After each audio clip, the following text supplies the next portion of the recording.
This conference is no longer being recorded. Well, This conference will now be recorded. Okay. Good evening, everyone. This is 6:30, March 16th, 2021 meeting of the Finance Committee, Harwich Finance Committee. My name is John Chory. I'm the chair of the Finance Committee. I'd like to read an announcement from the governor on public meetings. Pursuant to Governor Baker's March 12, 2020 orders, suspending certain privileges of the Open Meeting Law, General Law, Chapter 30A, Section 18, in the Governor's March 15th, 2020 order imposing strict limitations on the number of people that may be gathered in one place. This is a meeting of the Town of Harwich Finance Committee on Tuesday, March 16th, 2021 at 6:30 p.m. will be conducted via remote participation to the greatest extent possible. Specific information and the general guidelines for remote participation by members of the public and/or parties with a right and/or requirement to attend this meeting can be found on the Town of Harwich website at www.harwich-ma.gov. For this meeting, members of the public who wish to watch the meeting may do so in the following manners: on Channel 18 or by watching the simulcast at http://harwich18 dyndns.org/cable cast/public/live.aspx channel 2 D=1. No in-person attendance of members of the public will be permitted, but every effort will be made to ensure that the public can adequately access the proceedings in real time via technology means. And if you are able to do so, despite best efforts, we will post on the Town of Harwich website an audio or video recording, transcript, or other comprehensive recording of the proceedings possible. If people could either mute their mics or be very still so you don't move the mics around, because it creates quite a lot of back feed for people. With that, I'll have a call to order via roll call vote. Mary Anderson. Mary? Here. Angelo? Here. Brian? Here. Dan? Here. Dale? Here. And I'm here. 6 members are present. Introduction, welcome guests and public comment. Any guests other than Carol and Joe present? And hearing no public comment. Dale, would you like to entertain a motion to open the public hearing on the budget? I would like to so move. Second that? I'll second. Second, okay. The public meeting is now open for a presentation on the town's budget by Joe Powers, Town Administrator. Joe, however best you want to carry that out. Thank you. Good evening, Mr. Chairman, members of the Finance Committee. What I thought I would do is just refer back to the documents that were included in your public hearing notice back, I believe, on March 5th, which also correspond to the documents that were used last evening, March 15th, at the Board of Selectmen meeting. I believe these are the most up-to-date numbers that we have, pending updating on the Monomoy Regional School budget with the Board of Selectmen's discussion on that next week. And so, Mr. Chairman, if I'm correct, you and your members should already have access to that document. Just for clarification, to make sure we're all in the same document, what do you have for a total use number, Joe? So I'm again pulling straight from your packet. It's a document that's March 4th, 2021 at 2:14 p.m. The net sources and uses on line 29 is $525,166. Perfect. That's because I've seen a couple budgets. That's perfect. Okay. Thank you, Joe. That's the budget everybody has. It's great. So, Mr. Chairman, I know that the intent of this is a public hearing, recognizing that there's no public yet. Is it easier for me to just recap some statements I've made going back to the Board of Selectmen back in February, or how would you like to proceed this evening? That's fine, Joe. Whatever you feel is we have to cover, for a public hearing, and that the public is adequately informed. I don't know how deep into the budget we have to get to accomplish that objective, but I'll rely on you to cover that for us. So thank you, Mr. Chairman. So perhaps if it helps, I would draw the committee's attention, as I scroll here. If you look on your handouts to page 11, and page 11 gets to the total departmental budgets. And I just focus on that for a moment, Mr. Chairman. For the benefit of the, perhaps for the benefit of the viewing audience, as you all know, you participated in 4 joint meetings with the Board of Selectmen to review all of the departmental budgets for the operating budget. We concluded that exercise, like I said, on Monday, March 15th. And so the total departmental budgets came in at just under 1% at 0.6%.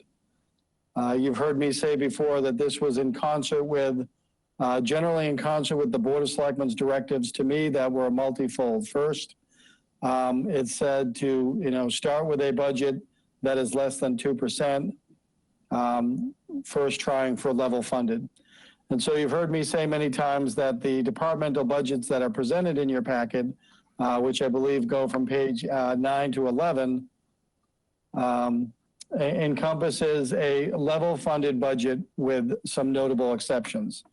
Now, again, for the benefit of the committee, these exceptions have already been referenced during the department presentations. We heard our finance director and her colleagues last night in the finance division, and we heard the discussion about the, again, I'm stalling as I scroll, the town accountant budget. The reason why that budget is not level funded and exceeds 2% is related to collective bargaining requirements, meaning if the town accountant budget were held to those standards, it would impact upon a job action. And for me as the chief personnel administrator to affect that job action would engage in a series of collectively bargained discussions and outcomes. And so the town accountant budget comes in at 4.1% to meet our contractual obligations. I believe, bear with me as I'm scrolling through, I'm trying to go from memory here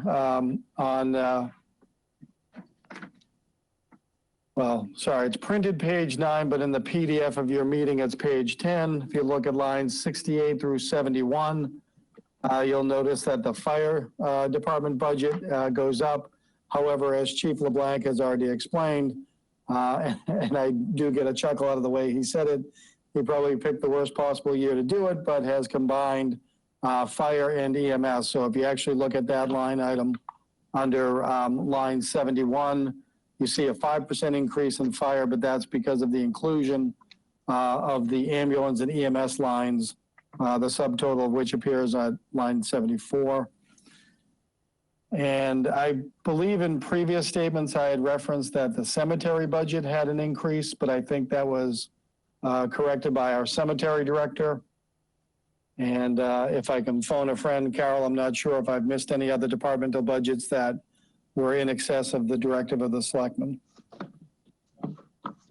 Thank you. The other department that was affected was the library. And because of that, those are collectively bargained employees as well. And so the town administrator chose to fully fund those salaries. Thank you, Carol. I appreciate that. And so then, Mr. Chairman and members, that's why you come to a total departmental budget of 0.6%. Again, under the 2% requirement of the board and with a strong effort to getting to level funded. And given that you have a public hearing this evening, I would also just want to put out there for the general public, Mr. Chairman and members, you may have heard me say that the definition that the finance director and I rely upon for level funded is based on the DOR's definition that talks about that when you level fund, you need to account for semi and fixed costs. And so in those instances, that's why you see why the budget itself is not level funded, because you have to account for your semi costs and your semi-fixed and fixed costs, which cannot by definition be level funded. Mr. Chairman, at this point, I'll stop there and see if you have any questions or if there's anything else you'd like me to cover generally. Well, since we don't have the public, they can ask questions here. Why don't I go through the members of the committee by name, and then you can ask the questions, starting with Mary. I don't have any questions at the moment, Joe. I just was pretty impressed over the last 4 meetings of hearings with the department heads. It was really quite impressive to hear them talk about their different departments. And thank you. And I'd just like to add, I think it was special this year. You know, it was tough that we couldn't do our full day exercise, if you will. But I did get the sense that the department heads were able to engage in the conversation. So I hope they got as much out of it as we all did. And I appreciate your comment, Mary. Thank you. Thank you, Mary. Yes, I think so too, Joe. I think it was actually, even though it was stretched over 4 days, it seemed like it was more productive for some reason, but the budgets were a little more detailed other than the 4 days of meetings. But Right. Okay, Angelo? I don't have a question now because I haven't gone through every piece in here at this point. But you're still coming in when a tax is over 4%. Did I hear you say 4.1? I believe it's 4.3. 4.3. So it's still tax levy limit year over year. It's 4.3. It's still 4.3. I still think that's just very, very high, and I think we've got to spend time seeing if we don't have to spend money on everything now this year. For example, I was reading in one of the plans a desire to have a sidewalk put in between the cultural center in town, and then it said it was $50,000. Do we really need that this year? And then the other question that goes with that is there's several $100,000 that's going into the cultural center, but I don't remember that being approved by town meeting to continue with the cultural center. And should we be doing the roof and this and that until we know what we have? And my concern is that that's another thing we just don't have a total plan on yet. And I think it's important to get it together. That's all. I mean, community centers are wonderful when you get them done. At this point, what we're doing is we're renting rooms at a low price. And I don't know how smart that is.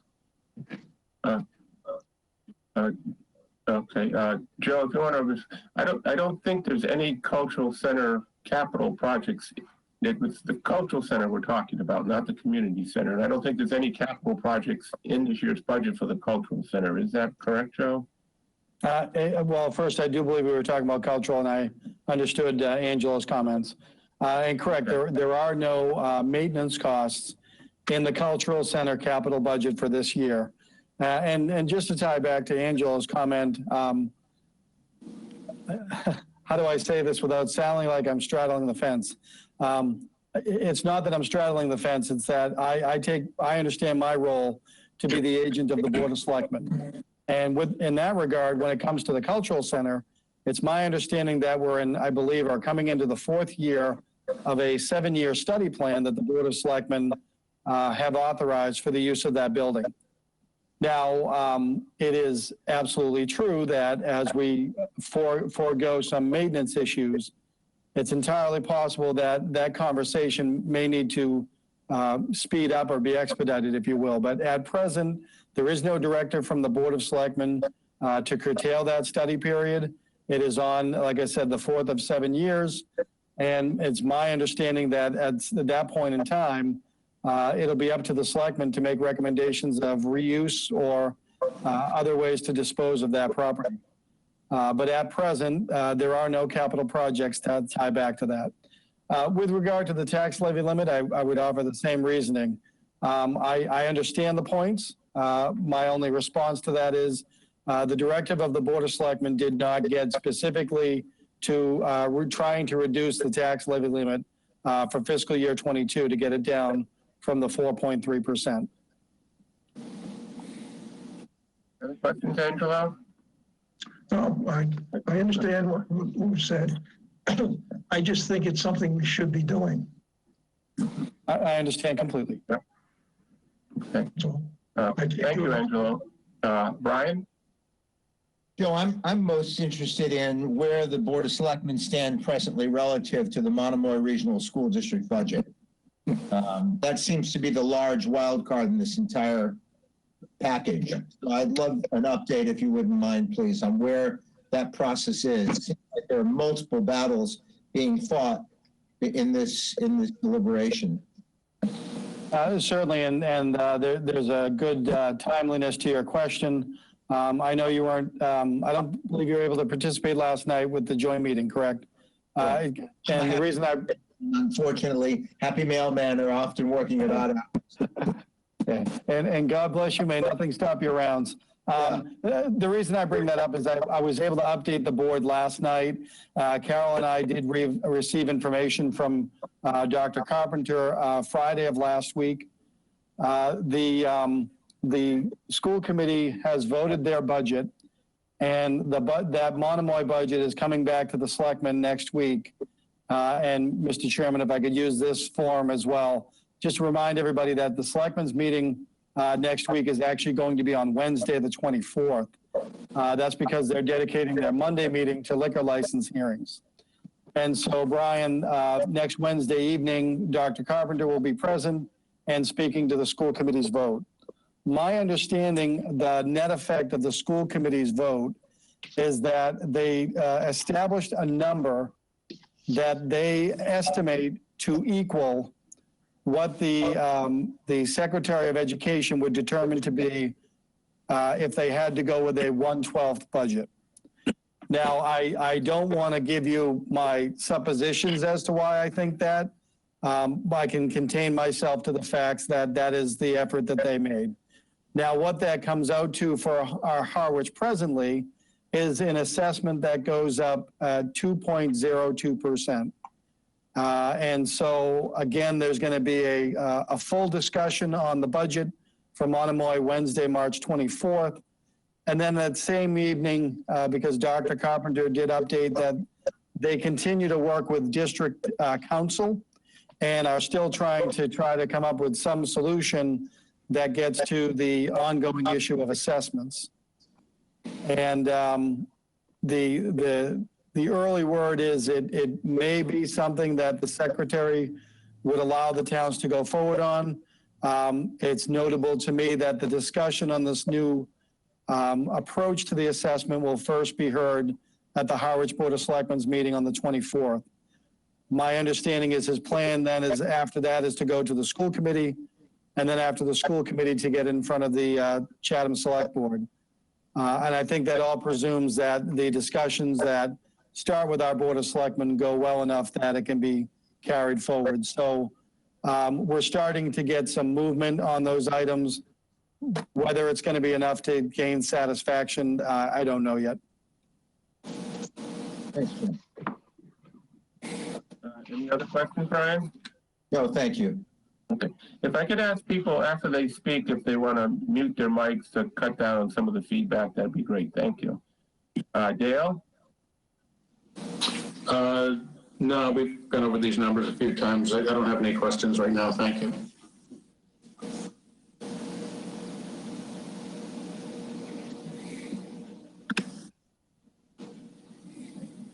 Dan? I just echo Brian's concerns. I've got a lot of concerns about the Monomoy school budget. Mark? This time. Nothing at this time. Thank you, Mark. And I see Tom has joined our meeting. Tom, I don't know what point you came in, but do you have any questions on the operating budget for the town? You're muted. You're muted. Oh, you're muted, Tom. There you go. Okay. Yeah, no, I'd love to have Mr. Carpenter come in and meet with us and throw this around a little bit. Because I think some of these numbers are a little outlandish, but I would like, as we both know, John, when we do the vote tech, it's everything straight and clear and foremost, and there it is, black and white. And then you get charts and graphs and it's very hard to figure out where he is and where the numbers come from. I'd like a little bit more easier explanation, more user-friendly explanation on some of these numbers. Okay. I understand, Tom, completely. And in fact, I just got a budget presentation from the Monomoy schools a couple hours ago. And I'll send that out tomorrow. Unfortunately, it's about 30 pages long. But at the back of the presentation, there is an assessment sheet, kind of like Joe's recap sheet at the front of his budgets there that gives you the straight numbers. I'll send that out. And it'll be in our packets the following week, too. So, any other questions? Yes, go ahead, Tom. That'd be very appreciated, because just to make a little bit more sense of some of these, they're pretty colors, but they don't make a whole lot of sense to me. Sorry. Okay. Well, you're going to get a lot of pretty colors tomorrow. So. Okay, great. I'll look forward to it. But then again, as the town administrator has expressed, next Wednesday would be a good chance to tune in and hear what Dr. Carpenter says. And so. Does anyone have any other questions on the budget? If not, I'll entertain a motion to close the public hearing and then move on to our regular agenda items for the Finance Committee. Hearing none, make a motion. I'd like to move that we close the public hearing. I'll second that. Okay, the motion's been made and seconded. Do a roll call vote on that. Mary? Yes, aye. Angelo?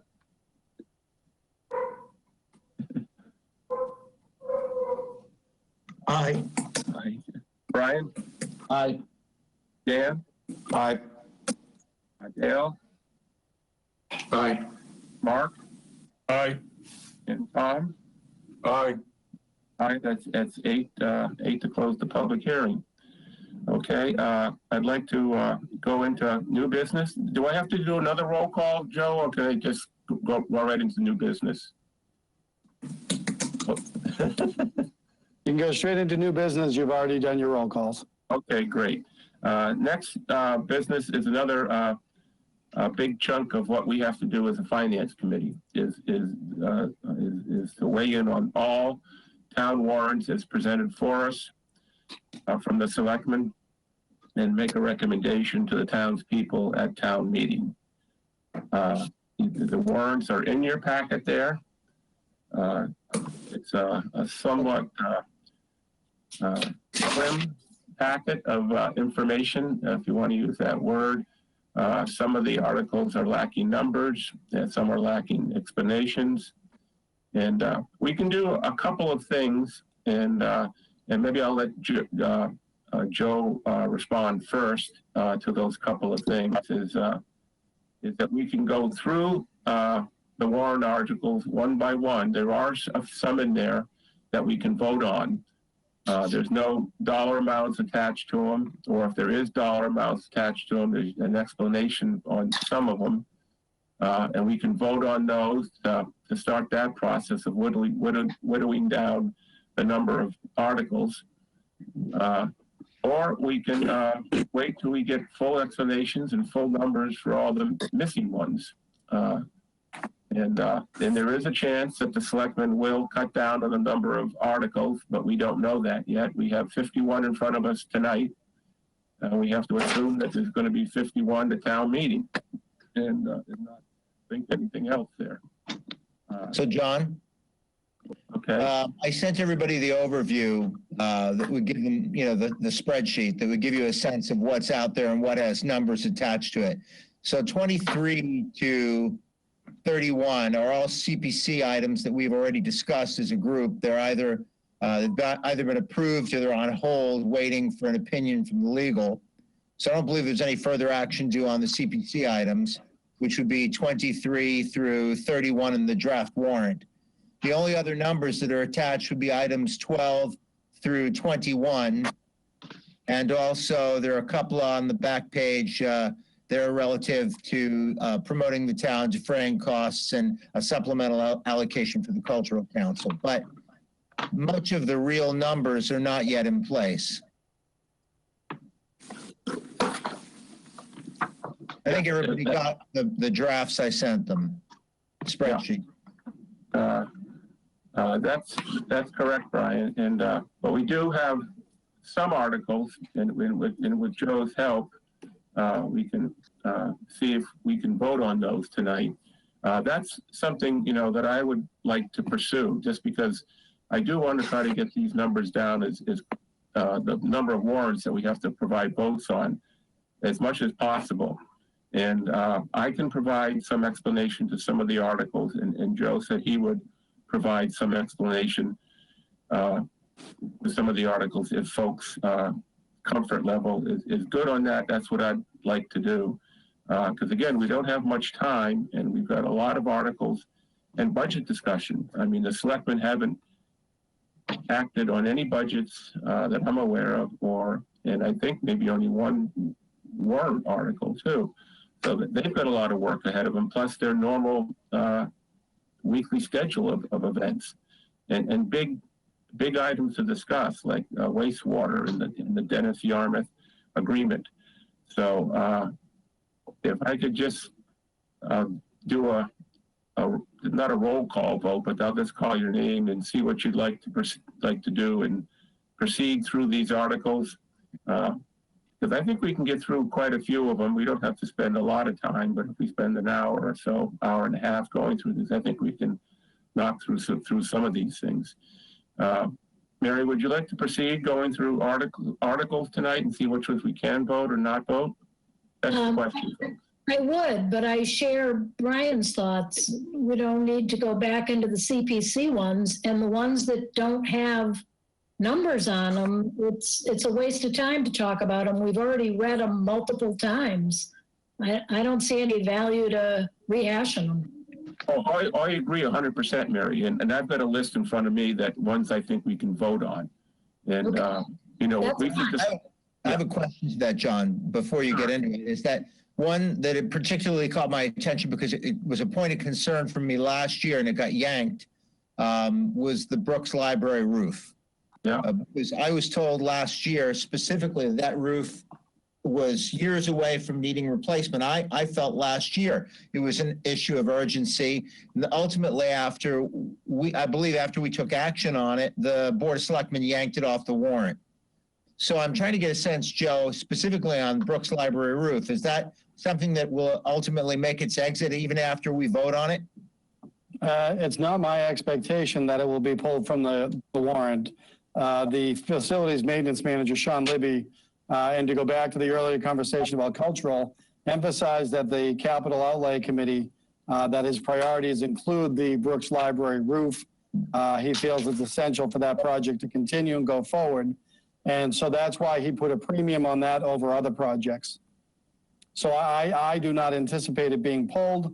Again, the board's going through the full warrant next Wednesday. They certainly are the final arbiters on that one. And then, Mr. Chairman, if I could just very quickly for a moment just confirm that the board did pull articles last night. I know one of them may have technically, well, two of them both had some indirect costs related to them. The first is Article 39, amending the town seal. That has been withdrawn. Oh, it has been, okay. And Article 40, the wastewater special purpose stabilization fund. has been withdrawn. And I think it's also helpful for me to tell you folks what I heard and we all heard last night. The board has directed me to include an article regarding the Dennis Harwich Yarmouth Clean Water Partnership related to the agreement. The board is anticipating that that will not be included in the final warrant. So item 41 will likely be pulled from the warrant? So I don't have that one in front of me. If that's the DHY draft agreement, that's correct.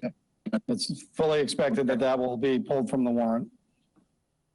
And Brian, even if we do vote on it tonight, because we don't know if the selectmen are going to pull it, it's ultimately their warrant.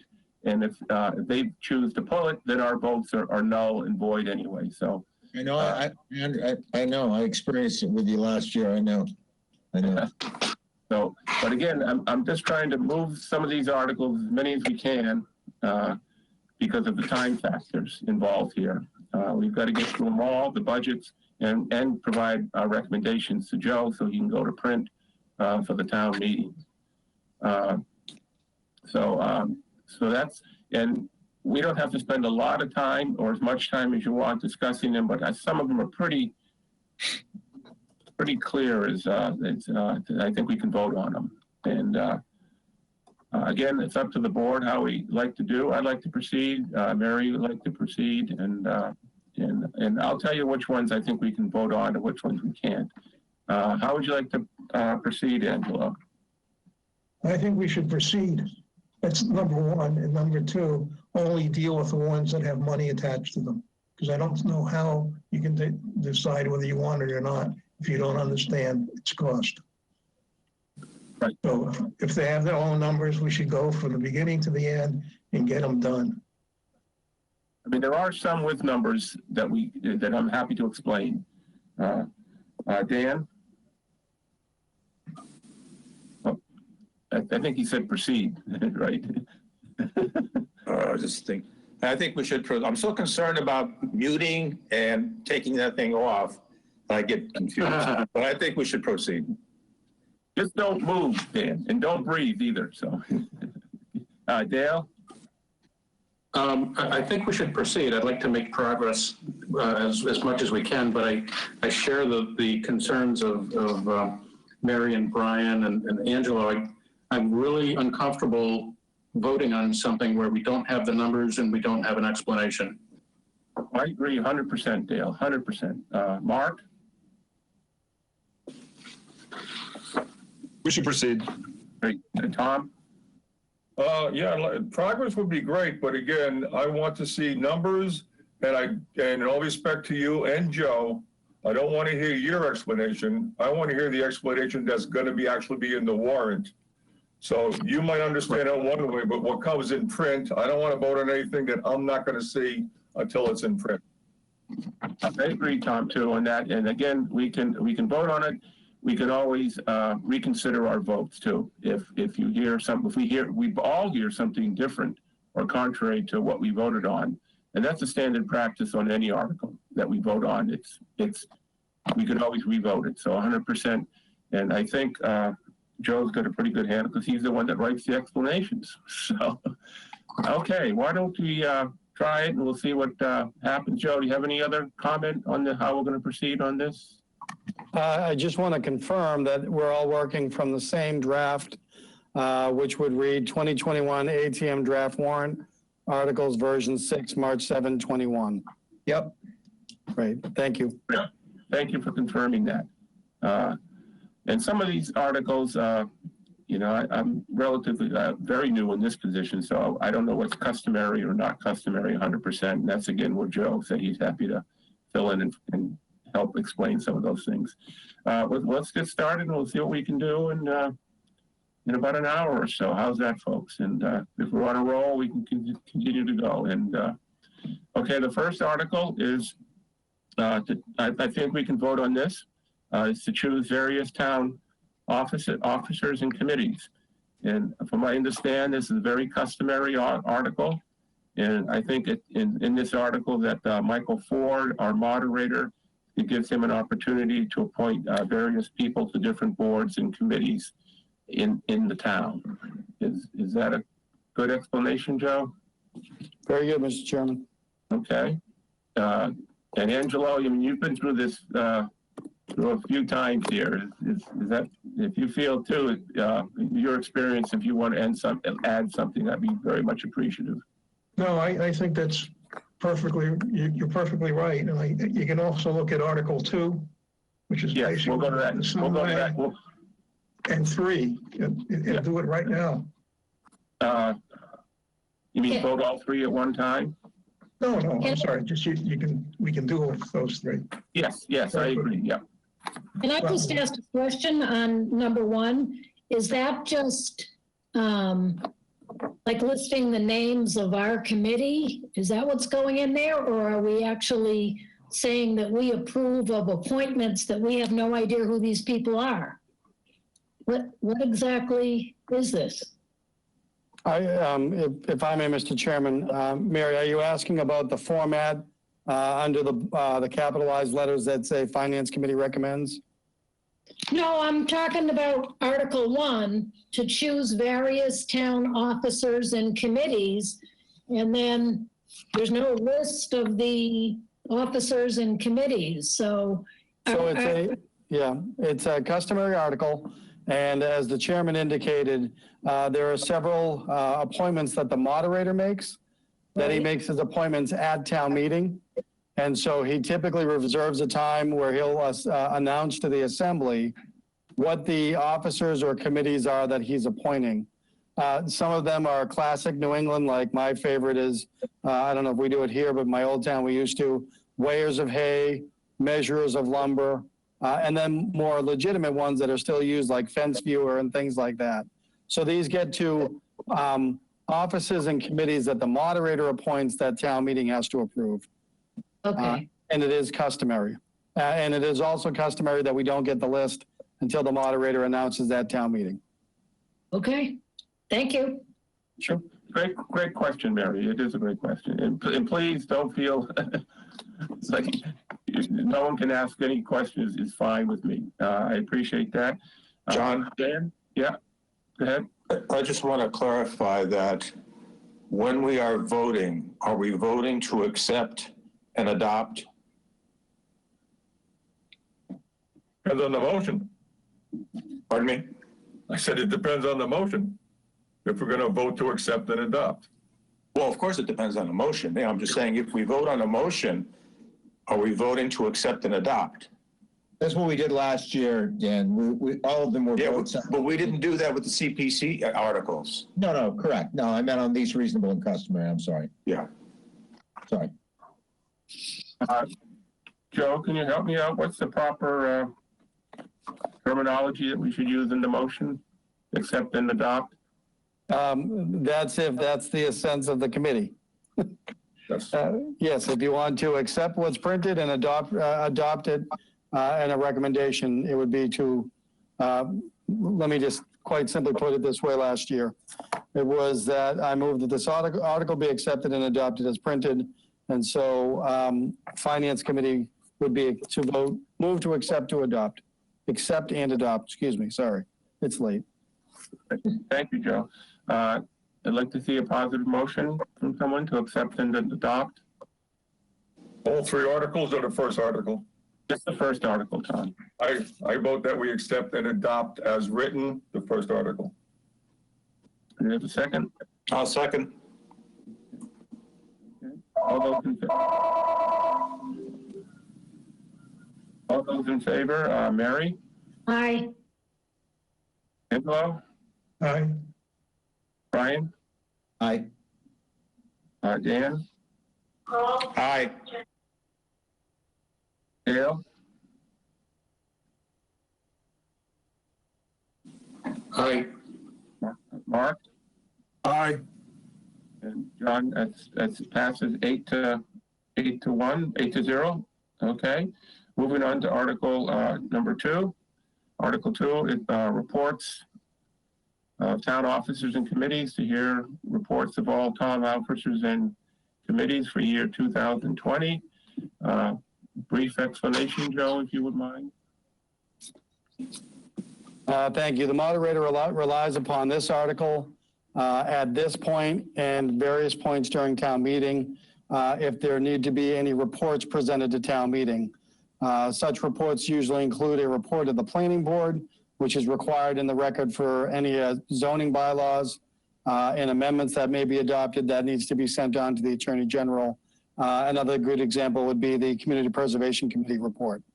So it is a customary article that the moderator relies upon throughout the entirety of the town meeting. Thank you, Joe. Does anyone have any questions on that explanation? I'd like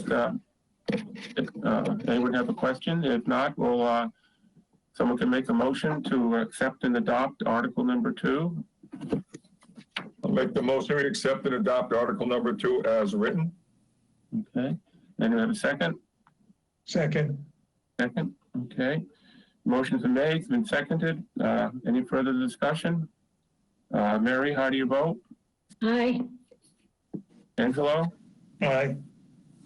Brian? Aye. Dan? Aye. Dale? Aye. Mark? Aye. Tom?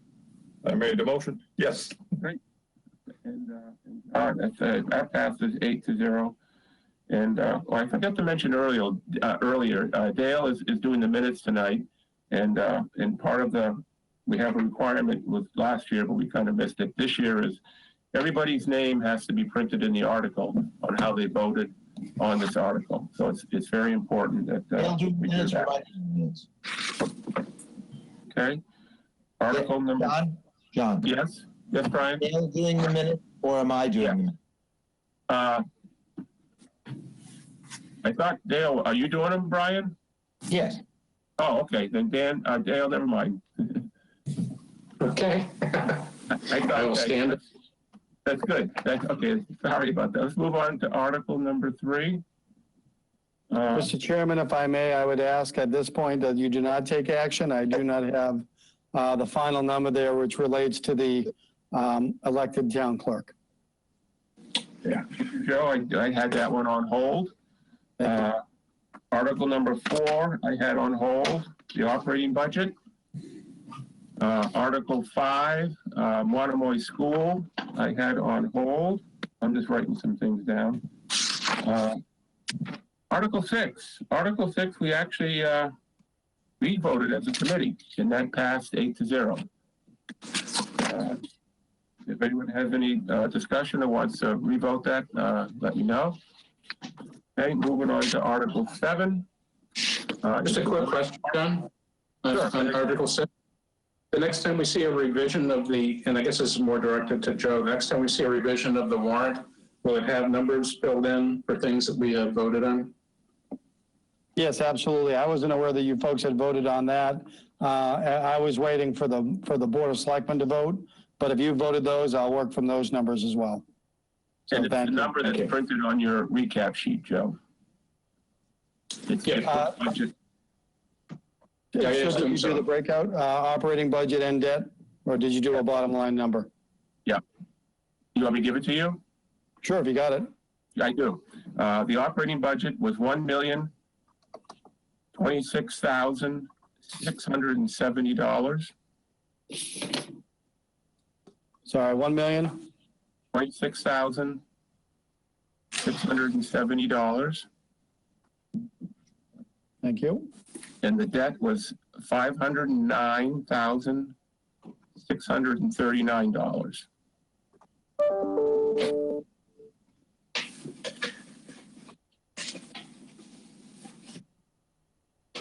And did you vote a total bottom line number? We did. The total is $1,536,309. Thank you. Thank you. Article number 7 is the water department number. We have numbers, but I'm going to put that on hold for right now.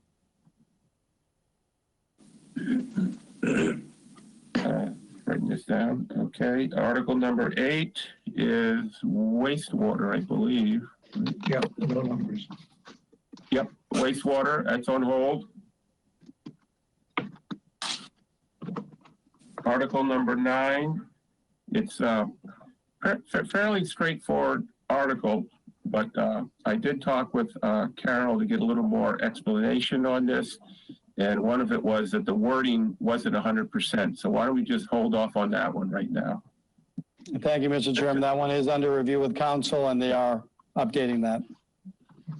Just for folks' information, PEG is what this is, and it's basically Comcast pays the town a franchise fee, and a portion of that franchise fee, the town gets 4.5% of the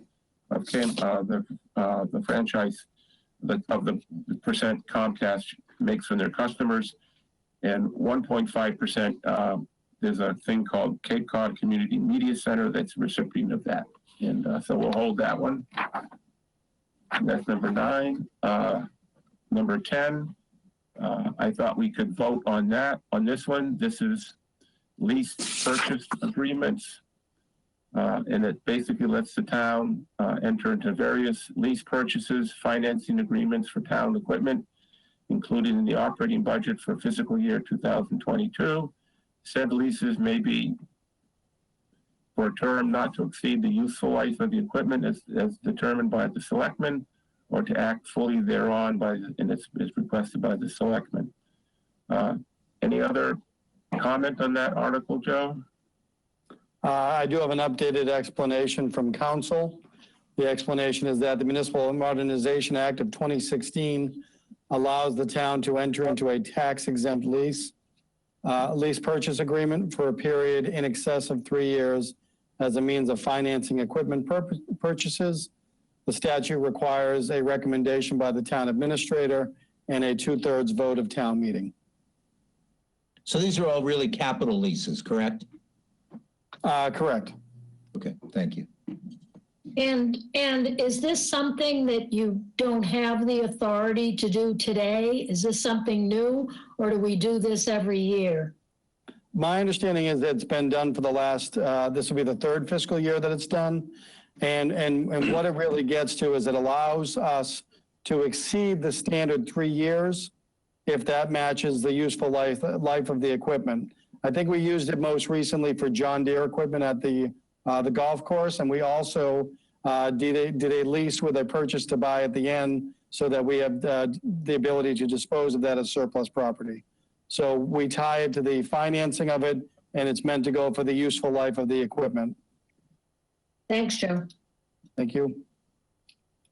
Does anyone have any other questions on that one? I'd like to entertain a motion to accept and adopt, Article number 10, lease purchase agreements. So once I make the motion. We accept and adopt Article number 10 as written. Second. All those in favor, signify by saying aye or nay. Mary? Aye. Angelo? Aye. Brian? Aye. Dale? Aye. Mark? Aye. Tom? Aye. And I'm an aye. That passes 8-0. And John, you didn't call on me. Oh, I'm sorry, Brian. No, Brian. Dan. Oh, Dan. Oh, sorry, Dan. Aye. Great. Okay, it passes 8-0. I thought I heard you speak. Okay. Yeah, I think what was happening is that my name and Dale's name are being confused. Okay. Thank you. Capital plan. Well, why don't we hold off on the capital plan for now? I will get you the capital plan and another budget posting. Okay, that's that one. Number 12, capital items funded from free cash under $50,000. There's one article in Article 12, and that's for a digital fingerprint scanning machine for the police department. It's a replacement item for one they've had out there. It's reached its useful life. The Chief Gilmet did speak about this in his presentation to the boards, to the select board and the Finance Committee, and it's for an amount of $18,000, and it's being funded from free cash. I understand that correctly. Any questions? Or Joe, any additions to that? No, I think you covered that, Mr. Chairman. Thank you. Any questions from the board? No questions. Mary, how do you vote? Don't you need a motion first? You need a Oh, I motion. do need a motion. I do. Yeah. Okay. I'll make a motion, we accept and adopt Chief Gilmette's wishes. Do we have a second? Okay. Okay. Great. Motion's been made and seconded for the purchase of digital equipment at $18,000. Hearing no further discussion, Mary, Aye. Angelo, Aye. Brian, Aye. Dan, Aye. Dale, Aye. Mark, Aye. Tom, Aye. John. It passes 8-0. Okay, article number 13. This is that sidewalk that Angelo mentioned earlier. It's for $50,000 for an ADA compliant sidewalk through Harwich Center to see if the town will vote to raise and appropriate, transfer from available funds to borrow a significant amount of money for the engineering and surveying services for the preparation plans and bid processes for proposed sidewalks from the community center to the cultural center, and to act fully thereon by request of the Selectmen and Capital Outlay Committee for an estimated cost of $50,000. And this is just a study and design. It is not construction. I'm sure once the designs and construction will be coming back, they'll be coming back with more money. And this article is to be funded out of free cash. And it's just an ongoing effort throughout the town of Harwich to provide sidewalks for folks. Is that a good recap, Joe? Or? I would not dispute anything that you said. Thank you. I'd like to entertain a motion for funding of $50,000 for support of ADA compliant sidewalks through the center, through Harwich Center, from the community center to the cultural center. I make a motion that we accept and adopt Article 13 as written. Second. Second, okay. Seconded. Any discussion? Yeah. Go on. Go ahead, Tom. It's being in construction, to look at it's an almost existing sidewalk. So I want to see where the engineering and surveying is going to come into line if they're basically going to follow along the existing sidewalks. So I think that's a lot of money, because once they start the construction part of this, if this is $50,000 just to look at it, I'd like to know how much it's going to be to actually build it. I think it's a little bit too much money. I'll have a first whack at that, Joe. It's just a study in the design, Tom. I have no estimate of projected costs on this at all. And Joe, if you want to add to that at all. Sure, let me go back to the beginning. That this was on the draft warrant for fiscal year, for the 2020 annual town meeting, the one that was pushed off from May to September. It's a carryover from my predecessor, Chris Clark. My understanding is that the only item left was the engineering and surveying services, which the DPW director indicated in a memo to my predecessor and anticipated it to be roughly $50,000. It's my understanding that this has been a project under serious consideration for several years and ties into our Disabilities Commission and trying to get the center to be compliant with ADA requirements. Based on that ADA requirement compliance, the town would be pursuing CDBG, or Community Development Block Grants.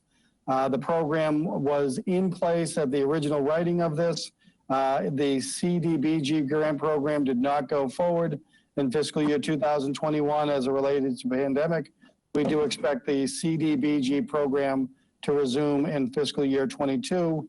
And if town meeting endorses the project and the engineering and site design, we would pursue the grants.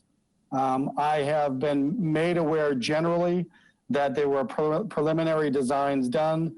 There were different options, and I do not believe that the options yet have gone to the selectmen for them to determine which options are best.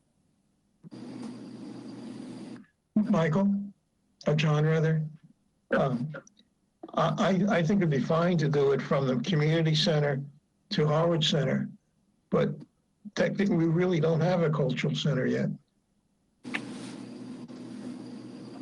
I think they're referencing the one that that we're talking about, the old middle school as the cultural center. So, Is that it, or is it the cultural center? yeah. So I think Angelo's point is that's not, it's temporarily being used as a cultural center. It's not permanently a cultural center. Is that where you're going, Angelo? Yeah, that's right. There's a few more years to go. The selectmen's, it has never been voted on by the public positively. I interpreted that as being just a point of reference. I'm not sure I understand why we're rebuilding sites to make them ADA compliant when there's plenty of places in town where there are no sidewalks, where there's a lot of walking. For example, from the center of Harwich Port west along 28, there's a lot of people that walk there and there's no sidewalks, and I think it's a dangerous area. So that article's up next, Dale. But no, I see Angelo's point. I fully understand that, that we have one starting point, but we really don't have a clear, defined end point. It's implied that the cultural center there, but we may not have the cultural center there. So if there's any more, yes, Tom? Also, because we already looked into this, so money has been spent on investigation of how we're going to do this, and now we're going to throw another $50,000 at this, and we're still not sure what we're doing. I'm not a big fan of this. Can I ask another question, John? It says that it builds upon a grant of $142,000 received from shared streets. Is that money already been spent, or are we doing this to match with that to do it?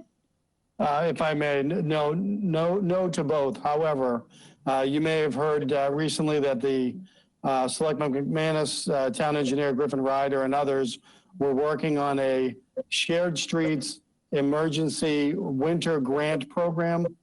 And so they were successful in acquiring those funds. So I didn't want to omit that.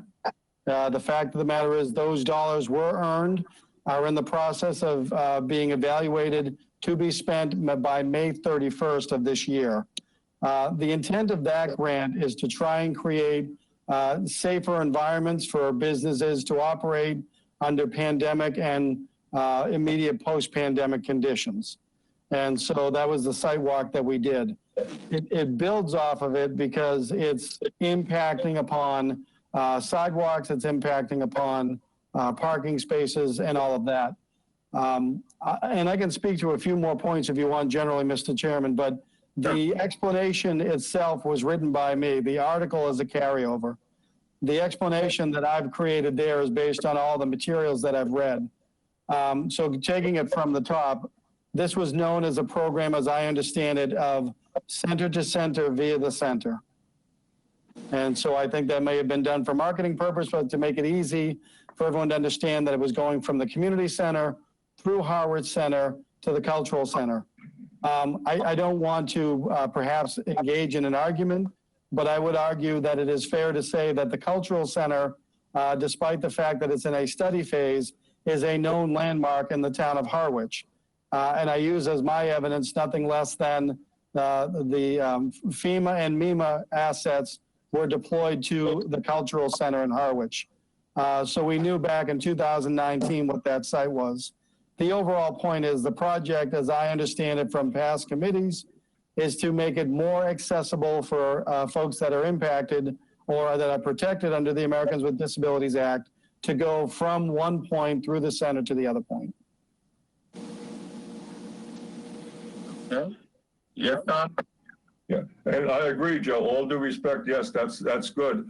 What I'm hitting against first thing is we did look at this last year, and can they justify $50,000? I'd rather spend the money on the sidewalk itself than on somebody to go and throw a transit up and say, yeah, this is where we're going to go.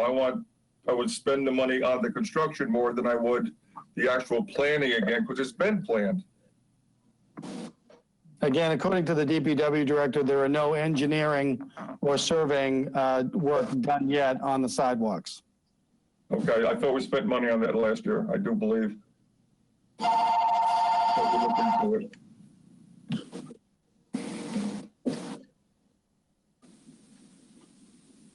Any other further discussion? Okay, a motion's been made, it's been seconded. All in favor of Article 13 for funds to support ADA compliant sidewalks through the center of Harwich for $50,000. It's being funded from free cash. Mary, how do you vote? I think I'm going to abstain because I can't decide if that's good or bad. Can I do that? You may do that. Yes, you may, Mary. Angelo? I'm going to do that too. Okay, that's fine. Brian? I'm going to abstain as well. Okay. Dan? I vote aye.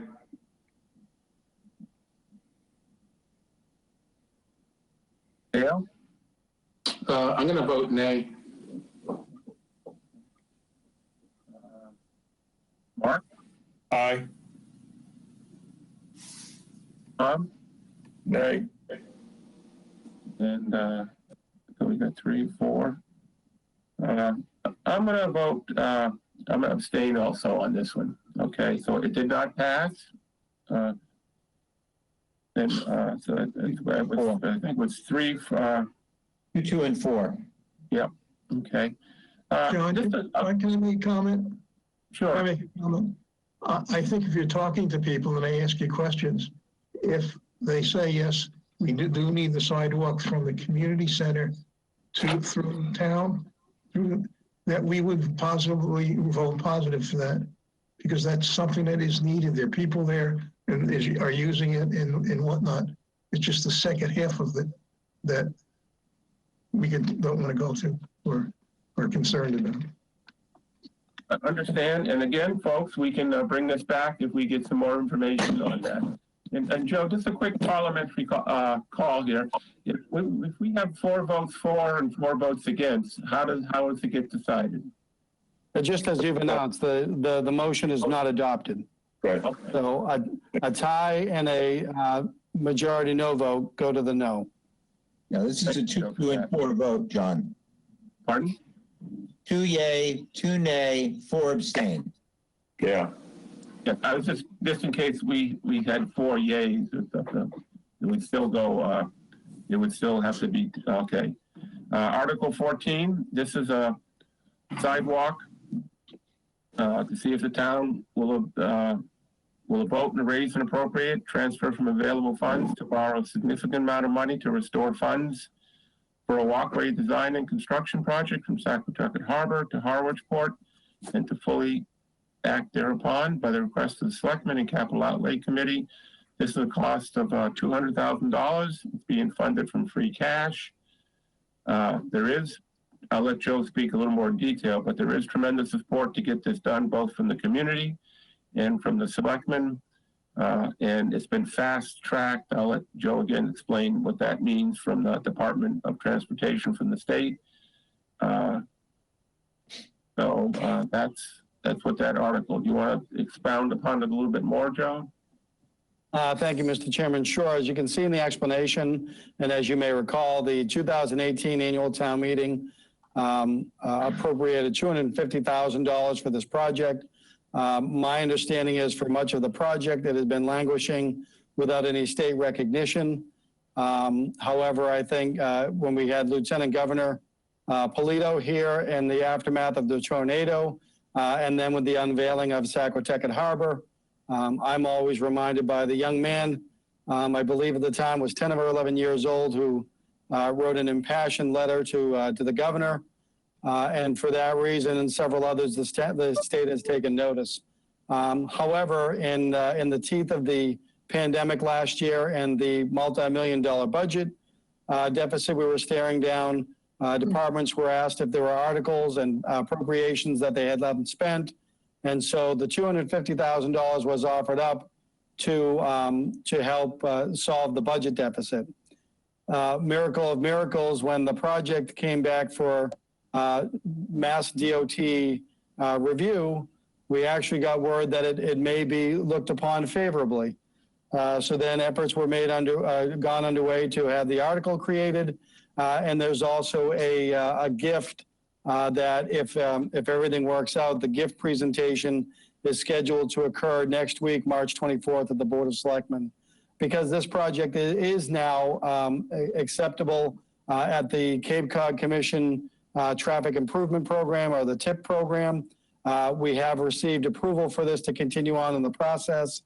And I believe as of yesterday, we heard that this project is still greenlit to go forward and could be funded funded and approved by the TIP program by fiscal year 2024. Now, part of that approval is predicated on the understanding that the town has set aside funds to do that, and the town has received gifts to do that. So this will be part of that effort to show the town's commitment to the project. Okay. I'd like to entertain a motion to accept and adopt Article 14, a sidewalk from Saquotucket Harbor to Harwich Port. And make that motion. I will make that motion that we accept Article 14 as written and get a much needed sidewalk in. I second. Second. Is there any further discussion on this article? Okay, hearing no discussion, I'd just like to add that we saw it in the department meetings. There's individuals in this town that donate tremendous amounts of money. I mean, a lot more than I donate my $25 to. And for an individual to step up and donate, is it 200,000, Joe? A private. So I would hesitate to give the amount. My understanding is the donor has indicated that he is willing to make a donation that matches the engineering costs, which we're expected to receive later this week. It's my understanding that those costs are expected to come in around $200,000. I just wanted to, thank you, Joe. I just wanted to acknowledge that. I mean, there's people that are donating money to the radios, which we're going to get police and fire, and for open space. It's just tremendous. Okay, hearing no further discussion, I'd like to take a vote. Mary? Aye. Angelo? Aye. Brian? Aye. Dan? Aye. Dale? Aye. Mark? Aye. Tom? Aye. And John, that passes 8-0. That's a welcome house. Someone hasn't been hurt or even worse than that on that road yet is unbelievable. I live pretty close to that area, and I see people walk into that all times of night and day. So the sidewalk is tremendous. Article 15, funds for MS4, mandated stormwater permitting and management program, to see if the town will vote to raise and appropriate, transfer from available funds to borrow a significant sum of money to support the town's local stormwater permitting and programming management, and to act further on by the request of the Board, the Selectmen, and the Capital Outlay Committee. It's $200,000, and this is also coming from free cash. And Link spoke about this in his department meeting. It's in anticipation of replanting various storm drains in Harwich, and usually in front of projected road costs. But if they're going to do something with the road, he replaces the storm drains. And this is And as the article says, mandated, I'm not quite sure what that means, but I'm sure Joe can fill us in. Thank you, Mr. Chairman. Yes, the mandate is both EPA and Mass DEP. I learned something last night from our town engineer. MS4 is, S4 actually gets to 4 S's. So it's the municipal separate storm sewer system. And so this is how the town must mitigate and then permit and manage a program of stormwater abatement systems and stormwater excuse me, I'm losing my script and my batteries are failing. How we handle stormwater management. If you recall, at last year, there was a $50,000 amount. The town engineer is our required MS4 permitting staff member. This dollar amount of $200,000 meets the requirements of the next phase of the program. We are hopeful that the permitting process that he goes through eventually will be enough to fund the overall requirements of the permitting. But given that we're in the earliest stages, you may recall, Mr. Chairman and members of the board, that the regulations and the filing and fee schedule were only permitted or only approved by the Board of Selectmen during calendar year 2020.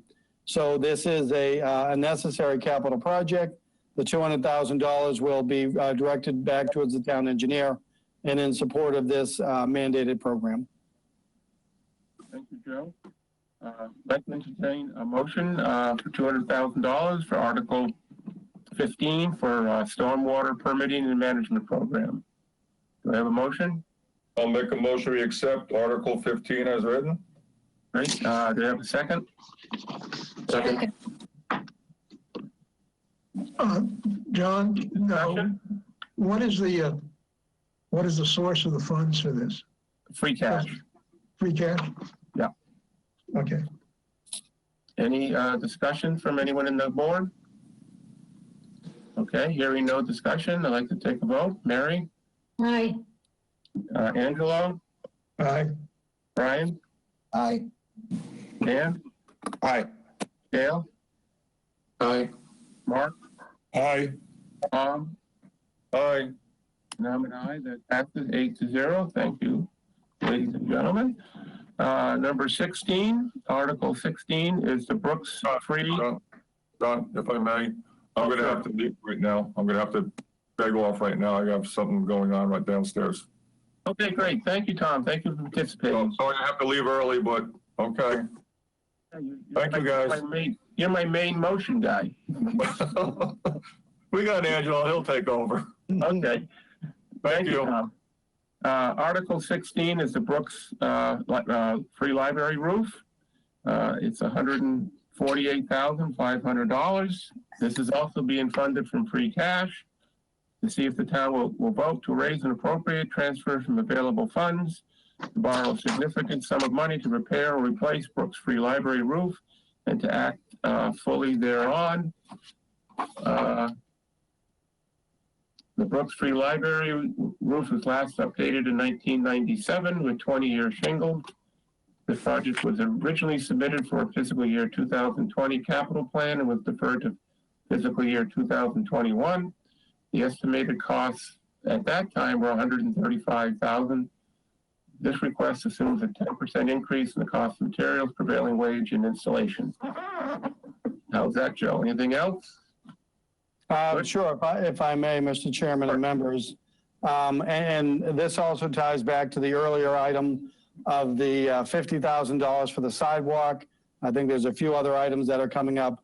But if you recall last year, and I'm reminded of this where we found out today that Governor Baker, somewhat surprisingly to me, did sign a law today that would allow us to move our town election.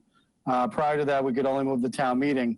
But if you remember last year when we weren't sure when we were going to have either of those events, and we were working under the state law at the time that said that if you were going to move your town meeting, you had to reduce your warrant to certain articles.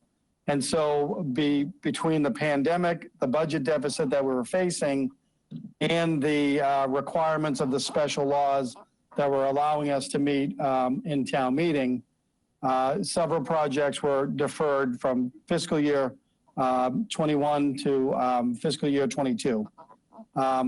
As you can, I actually think my explanation is incorrect. That should read fiscal year 21 capital plan and was deferred in 21 for 22. So I'll correct that. The overall point that I want to make on this, Mr. Chairman and members of the board, is the Capital Outlay Committee, when they went through the plan, capital plan, they first looked at all of the deferments that carried over. And they spent, as Angelo and you can attest to, Mr. Chairman, they spent several weeks evaluating the deferral items and deferred many of those deferrals. And then there were items that were naturally coming up for fiscal year 22 that were also deferred. I bring that up because I recall the first meeting of capital outlay after our town meeting that was held in September of last year. And if memory serves correctly, we were staring at a $23 million capital plan. And so the capital plan that we now have, if memory serves again, is roughly around $11 million all in. And so as the Capital Outlay Committee went through these, in this example, we went to the facilities director and said, what are the projects that you feel cannot be carried over? And what are the projects you think that can be deferred? Again, this was an item that he indicated he felt it should not be deferred given the useful life of the shingles. And you can see there that while the cost of materials have gone up, we all know that because of the increase in construction and renovations that are going on, but also prevailing wage rates continue to go up year over year. And so that's why I believe the facilities manager is emphasizing this project for this fiscal year and why the Capital Outlay Committee approved that as well. So, Joe, it's Brian. I'm curious, what if the quote comes in at an amount above the 148.5? So for me, the short answer is we don't have enough funding to go forward on the procurement. The longer answer is it depends on what impacted on that either request for proposals or invitation for bid. And by that, I mean, you heard during my administration budget that while my overall budget is reduced, I did increase the professional and technical services to put money aside for design and other things. So it depends on what it is that came back that was too high. However, the facilities maintenance manager feels that contingency of 10% is accurate. Okay. I mean, I felt last year this was an extraordinarily important project. I feel even more so this year. So, Mr. Chairman, I would move this as it is written. Okay, great. We have a second on that?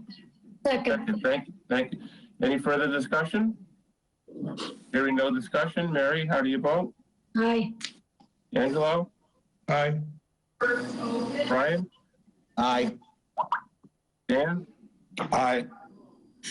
Dale? Aye. Mark? Aye. And I'm an aye. That passes 7-0. Thank you. Mr. Chairman, if I may, before you continue, I need to correct an earlier statement. I indicated that the capital budget came in at over 11 million. The number I had in my mind was 7 million, but I didn't want to go too low and have it be wrong. But I can confirm that the overall capital plan that's going before town meeting is $7,502,846. And of that, approximately 1.3 million of that is free cash. And just over 2.1 million is community preservation.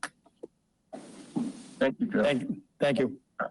Article 17, this is funds for repair of a roof at 5 Bells Neck Road. For folks that aren't familiar with that address, this is, I think it's affectionately called the West Harwich School. This is a building that's directly behind the big Baptist church in West Harwich. And it's been used for a number of purposes over the years.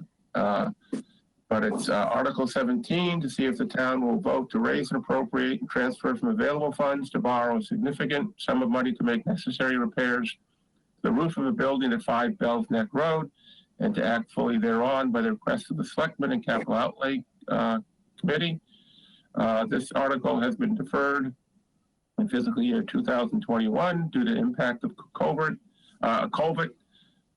excuse me. The town is currently developing a request for proposal for the sale and pending of this adoption of Article 42, which was further on at this year's town meeting, rescinding previous votes to lease and authorize the selectmen to sell 5 Bells Neck Road in use for general municipal as surplus property. Entertain a motion for this article. I would respectfully request some clarification on that. Are we going to then repair this roof so we can sell this building? Is that what the proposal is saying, the article? That's what it sounds like. Yeah, Mr. Chairman, if I may, that's exactly right. And last night, the Board of Selectmen talked about the other article, Article 42, and endorsed the concept of changing the original votes of town meeting to be able to sell the property. The concern is if that article fails for some reason, we still have an obligation to do something to that building. Now, the $50,000 amount is slightly higher than expected on the estimates, but what I wanted to ensure is that there was enough money available that if none of the other articles passed, we could still live to fight another day, keep the building roof intact to at least try to manage the overall damage. But the intent of both Article 17 and 42 is to ensure that that there is a building and property to sell, and B, to take whatever minimal measures we can to ensure that those are still around at the time of the RFP. Quite frankly, I've used an imagery before. My fear is that a fat pigeon sitting on that roof can do more work to destroy that building than anything else. It is in by no means any great shape. However, we have serious inquiries from a cooperative of individuals looking to buy the property and the building as is, with the understanding that the roof would be secured in some manner. So I guess my curiosity is, number one, will we recapture the $50,000 outlay if the building was liquidated? And secondarily, could we not sell the building as is? So we could certainly sell the building as is. What council's working on now is the board is the Board of Selectmen is entertaining either language in the article that would get to historic preservation restrictions, which would limit the audience that we could sell to. The board is also considering just leaving the language that we sell it. So we recoup the $50,000. First, it remains to be seen which comes first. If the RFP can be done quickly, and it can, then we could have this thing sold before we have to spend a dime on it. My fear and my obligation is that I feel it necessary to have money set aside in case anything happens with the RFP. And by that, I mean there's faulty language, there's bid complaints, anything that can hold it up for a number of months, that we do everything we can to make sure that we can dispose of this property. Because I would offer, this is the first time, I think this is the closest we've come as a community in 15 years to actually even being this close to disposing of the property. Town meeting has acted in 2006 and 2008, and very little since then. May I ask one further question, which is, do you have a sense of what the appraised valuation of the property as it stands today is? At present, we do not, and I've held off on that work for several reasons. First of all, there's other procurements that are active right now, and waiting, quite frankly, to see what gets put in the warrant next week from the board. Okay. Thank you, Joe. Thank you. Okay, I'd like to entertain a discussion. We can carry on the discussion, but I'd like to, I have some comments to make too, but I'd like to entertain a motion to bring this article forward. I move to accept and adopt Article 17 in the amount of $50,000. Any second? Second. Second, Dale, okay. Motion's been made and it's seconded. I have some comments. I'll share them to last, or maybe first. I don't know if it's, but either way, why don't we go through the board first? Mary, any comments? My questions were the same as Brian's about the sale and the, do we have to do the roof? Can we sell it as is? And I think Joe's done a good job walking us through the scenario. Angelo, any questions? Yeah, I have a question. I mean, if we're selling this, we can set a price, and then if we decide nobody wants it at that price, we could reduce the price by $50,000. It's just the same way as this. I don't understand why you would. That building is a disaster. If anybody's tried to walk through it, I think you're going to find that what has to happen to that building is it has to be taken down. So I don't even know why. I don't even know why somebody wants to change the roof. I don't understand that. And I'm not an engineer, so I'll back off. Brian? Any more comment, Brian? No. Okay, Dale? I mean, Dan? I think Joe wanted to chime in. Dan? Joe? Thank you. Mr. Chairman, I just wanted to respond to Angelo. Oh, excuse me. Yep, sorry, thank you. So Angelo, I think I know exactly where you're coming from. What I would tell the group is that I have had, when I say high level, I mean, I don't know names of individuals, and I've tried to keep it very much an arm's distance because I'm the procurement officer that has to sell it. But when parties have contacted me to inquire about it, I've told them that, you know, it's surplus property of the town. The town has no use for it in the government, is what we mean by that. And that it's entirely possible that by the time I get to the RFP, an act of God could have occurred and the building no longer stands.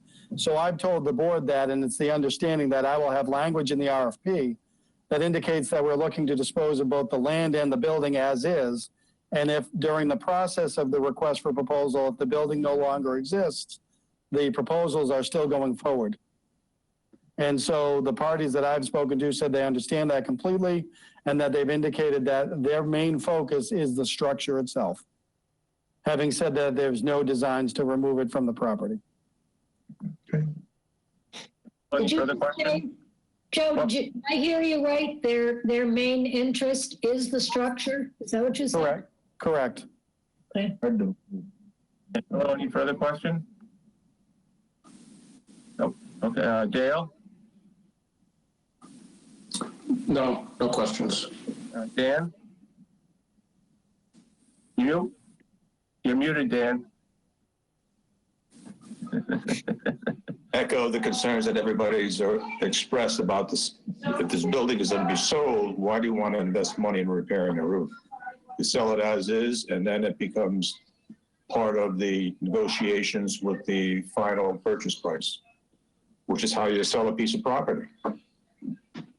Or a home, for that matter, I should say. That's all I have. Thank you. Mark?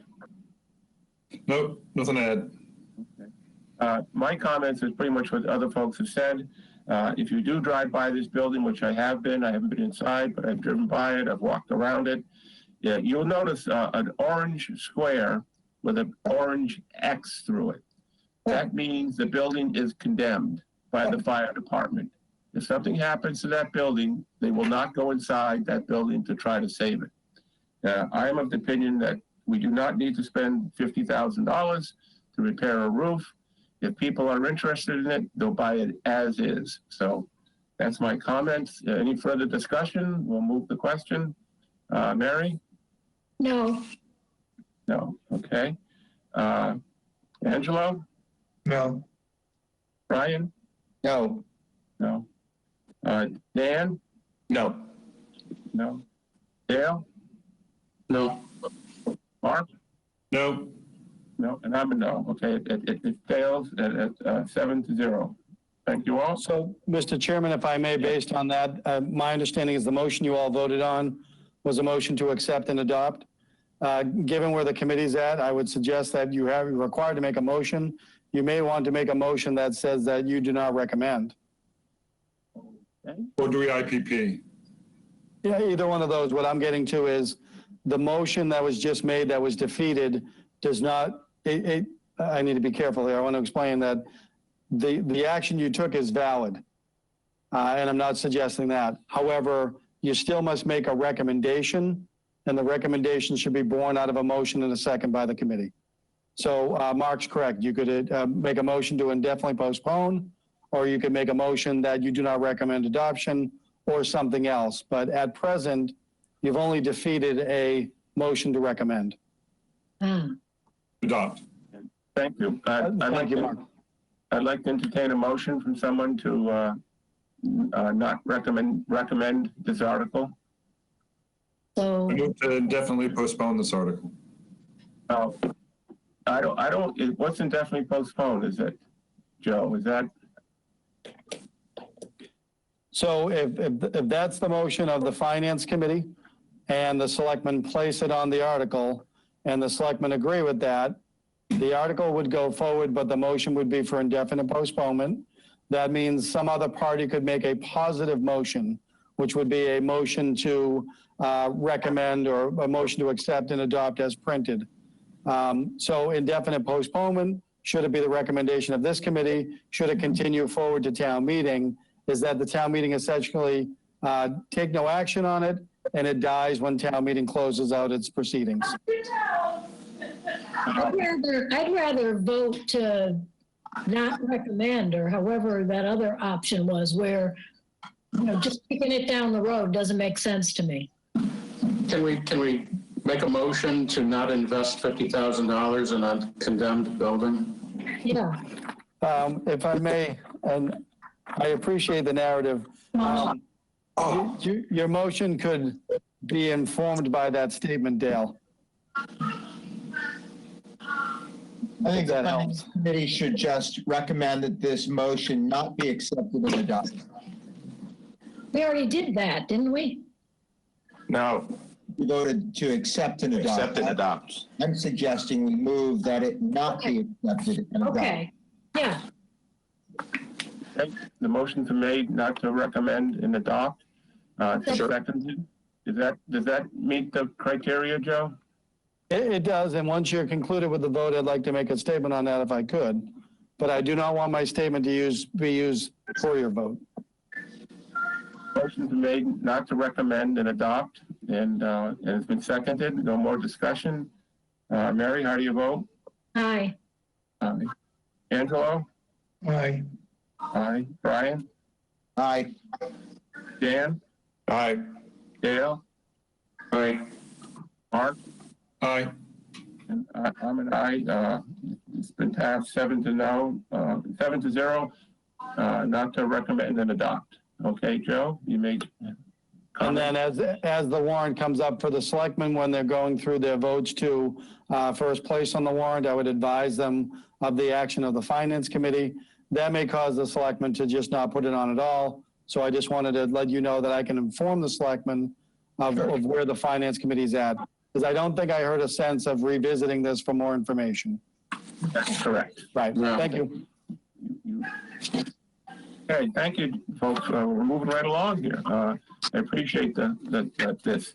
Number 18, this is for the article for $223,204 to replace police and fire radios, to see if the town will vote to raise and appropriate, transfer from available funds, or borrow a significant sum of money to purchase radios for the fire department, police department, and to act fully thereon by requested by the selectmen and capital outlay committee.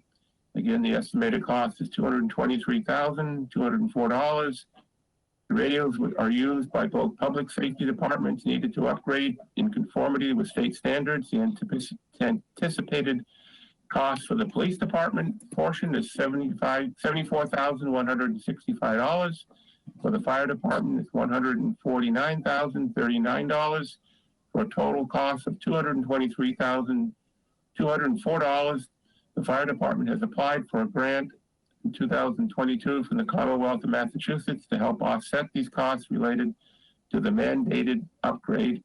And I'd like to also add that I believe a private individual is willing to contribute $50,000 to this endeavor here. If I'm wrong, Joe, or you would like to add anything to that, Joe?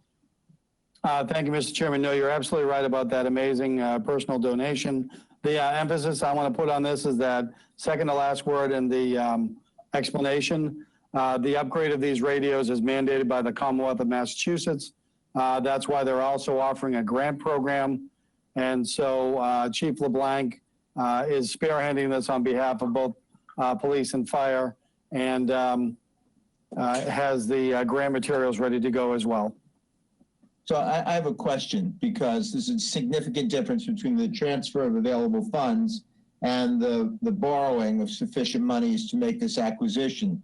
So I'm curious as to the preferred approach, and the dual authorization always causes me concern. And does this include the potential utilization of capital leasing as well, given the usable life?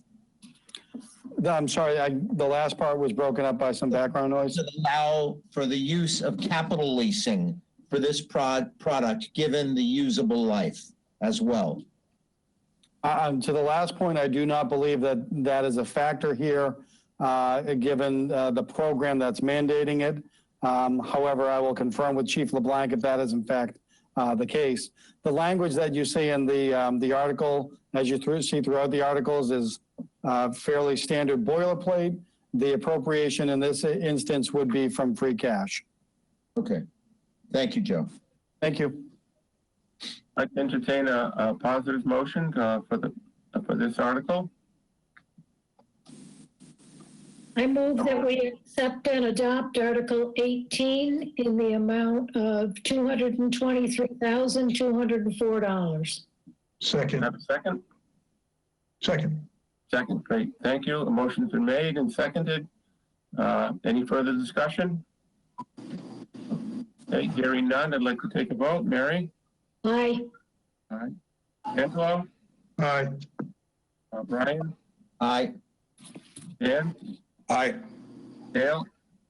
Aye. Mark? Aye. I'm an aye. It passes 7-0.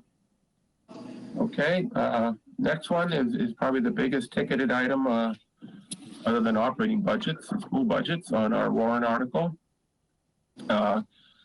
It's for a replacement of a current ladder truck that's in the fleet, which is approximately, I think, 30 years old. Maybe Joe can speak to that earlier, but to see if the town will appropriate, transfer from available funds to borrow a significant sum of money to fund the purchase of a combination pumper ladder truck known as a Quint. All the costs incidental and related thereto. The appropriation authorized by this vote shall not take effect until the town votes to accept from the limitations on total taxes imposed by Mass General Law, Chapter 59, Chapter 21, also known as Proposition 2.5, the amounts required to pay the principal of and the interest of the borrowing authorized under this article, and further in accordance with Chapter 44, Section 20 of General Laws, the premium received by the town upon the sale of any bonds or notes thereunder, less any premium applied to the payment of the cost of issuance of such bonds or notes may be applied to pay project costs, and the amount authorized to be borrowed for each project shall be reduced by the amount of any and such premium so applied, and to act fully thereon by request of the Selectmen. Capital Outlay Committee estimated cost $1,138,000. The fire department, in an effort to relieve some financial pressure on the capital budget in fiscal year 2020 and fiscal year 2021, offered the following modifications of the capital plan and removed the engine replacement in fiscal year 20, accelerated the ladder replacement in fiscal year 24, and purchased a Quint, a vehicle that performs the functions of a ladder and an engine in fiscal 21. By the time of fiscal 21 budget was prepared, the estimate of the cost had risen to $1.1 million. The manufacturer has indicated that another price increase will happen this month, and the new estimate is $1,138,500. We are working with a representative in reviewing the specifications of hope of reducing that number. The passage of this debt exclusion ballot question of the annual town meeting on Tuesday, May 18th, 2021, if necessary, is also necessary for the purchase of this item. And I have comments, but I think Joe can explain the comments much better. And if you want to do that? Joe, here? Thank you, Mr. Chairman. I would just add that this is only one of two debt exclusions that would be anticipated on our ballot for the town election presently scheduled for May 18th. The next one is the next article, which is the standard debt exclusion from years past for the roads maintenance program. The explanation there really is all I would rely upon, as that is the explanation provided by the fire chief, and I think it very succinctly gets to the overall matter at hand.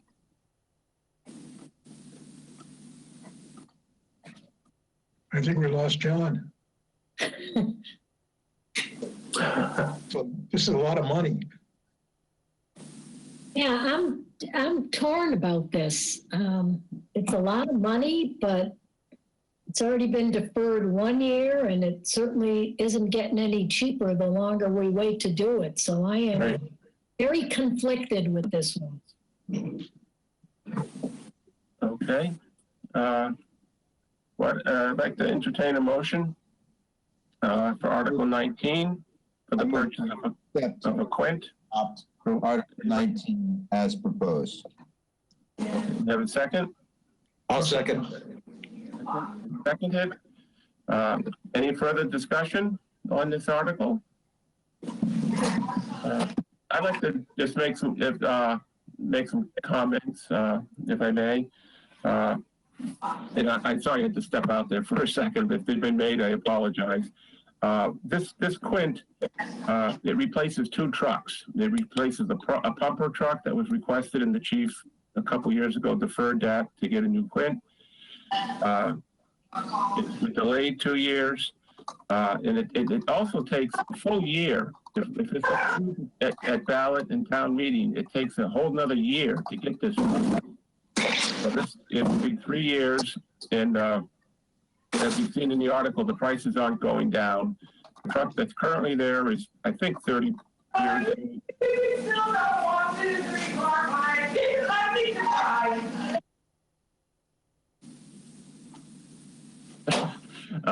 So that's my comment on that. If any further discussion, I'd like to entertain a vote for this. Mary? I don't know. I'm going to abstain. I can't decide on this one. Okay, you're perfectly right. Angelo? I vote that we do this. Okay. Brian? Aye. Okay. Dale? I vote aye. Dan? Aye. Mark? Aye. John, that's an aye. That's, is that 6? Yeah. 601. That's 601. Thank you all. That's okay. Moving on to. I'm happy to change that to 7. If the 6 of you feel that strongly about it, that's enough to convince me. Okay. I mean, you're more than welcome to abstain, Mary. I mean, No, I was very on the fence, and if 6 of you who've been at it a while feel that way, I agree with you. Okay, thank you. Joe, do I have to do anything procedural-wise for that? No, you can say that you've recounted the votes and it's 7-0. If there's no objection from your members, you can record it that way. The message vote is we passed 7-0 unanimously. If there's any objections, please let me know. Okay, vote passes 7-0. Next one is road maintenance, and this Joe alluded to in the previous article. There's 2 debt exclusions. This is the other debt exclusion, and it's Article 20, funding for FY22 road maintenance program in the amount of $700,000. To see if the town will vote to raise and appropriate, transfer from available funds, or borrow a significant amount of money to fund the road maintenance program and all costs incidentally related thereto. The appropriation authorized by this vote shall not take effect until the town votes to exempt from the limitations on total taxes imposed by Mass General Law, Chapter 59, Chapter 21, also known as Proposition 2.5, the amounts required to pay the principal of and the interest on any borrowing authorized under this article. Any further, in accordance with Chapter 44, Section 20 of the General laws. The premium received by the town upon the sale of any bonds or notes thereunder, less any premium applied to the payment of the cost or the issuance of such bonds or notes may be applied to pay project costs, and the amount authorized to be borrowed for each such project shall be reduced by the amount of such premium so applied, and to act fully thereon. The requested by the Board of Selectmen and Capital Outlay Committee, again, it's $700,000, the debt exclusion. And this is the money that's also matched almost dollar for dollar by the state. So in effect, the town receives about $1.4 million for road maintenance throughout the town. Okay, if anyone has any other further questions on this article? I make a motion that we accept and adopt Article 20 in the amount of $700,000. Second. Second, okay, it's been made, motioned and seconded. Any further discussion? Yeah, I think I have, before we vote, John, I'm not clear how this differs from year-to-year road maintenance. Is this a one-time investment in infrastructure, or what is this money being used for? So, Joe? sorry, no, go ahead, Mr. Chairman. I'll defer. No, go ahead, please go ahead. Okay. Dale, as you've indicated, this is an annual appropriation that's commingled with Chapter 90 funds. There's a list of streets that the DPW director and his department keep. They use this amount of money to repair roads throughout the town. So it's been an ongoing process whereby they use those funds to repair roads throughout the town as necessary. This did not go forward last year. And if I remember correctly, the 2019 amount was voted down at the ballot box. But this is the regular roads maintenance plan each year, $700,000 through debt exclusion, just under $700,000 from Chapter 90. So we're incurring long-term debt in this approximately $700,000 a year with no end in sight? I think it's fair to say that this is the current and ongoing road maintenance plan. I couldn't get to no end in sight. I'd have to defer to the DPW director. I'm sorry. No, that's quite all right. It's a fair question. I just don't have all that information readily available.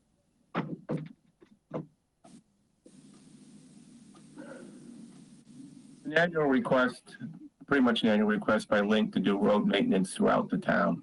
You know, his best endeavor, which he's very successful at, I think he said last year the town had like 23 miles of road repaired by outside public utilities because of gas and water and stuff that was going outside. So he does a good job. I mean, this is road maintenance is what it is. And it is looked at, and it is has to be approved at town at the ballot. Yes, the $700,000 does. Yeah. Okay. Motion's been made and seconded. Do we have any further discussion? Mary, how do you vote? Aye. Aye. Angelo? Aye. Aye. Brian? Aye. Aye. Dan? Aye. Dale? I hesitate, but if you think it's the right thing to do, I'll vote aye. Whatever you feel is best, yes. Mark? Aye. And I vote aye. It passes 7-0. Number 20. That was 20. No, excuse me. 21.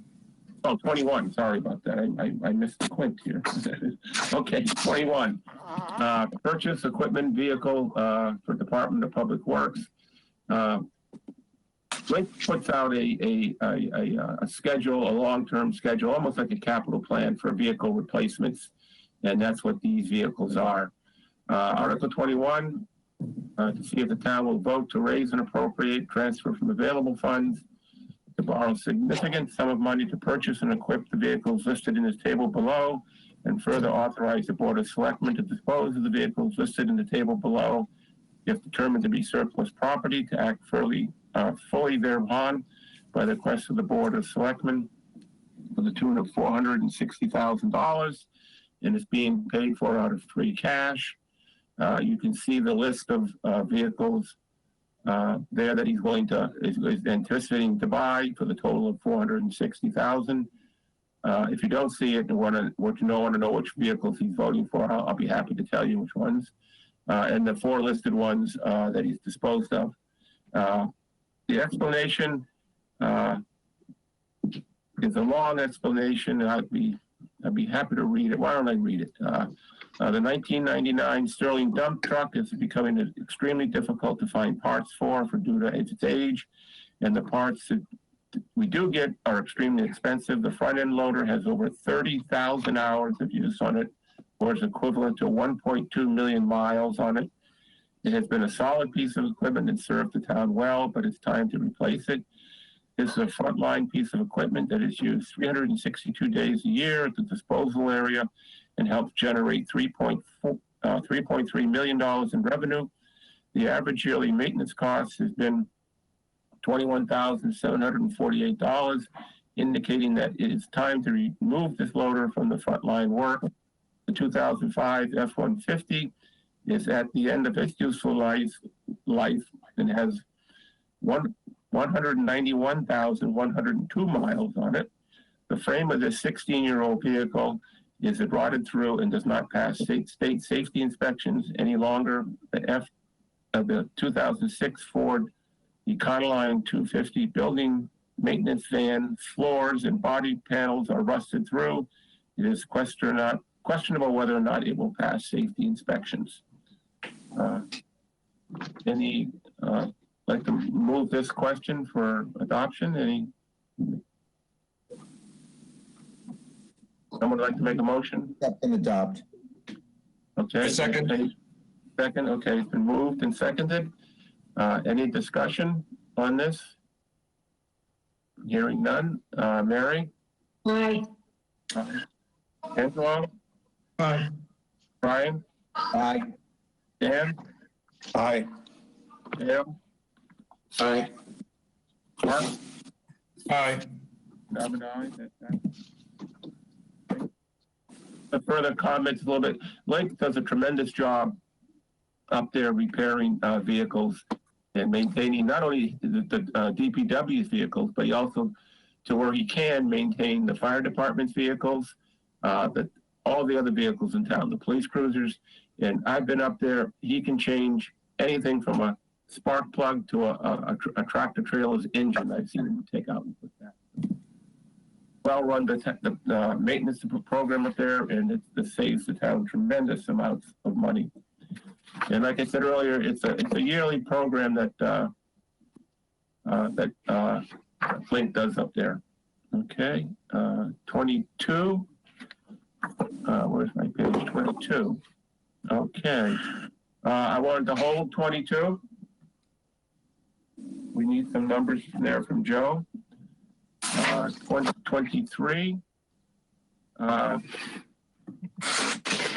I don't think we voted this in our CPC articles, and we didn't. It's part of CPC, but we didn't vote for it, so we need to vote on this one tonight. It's fund the land bank debt service, Article 23. And,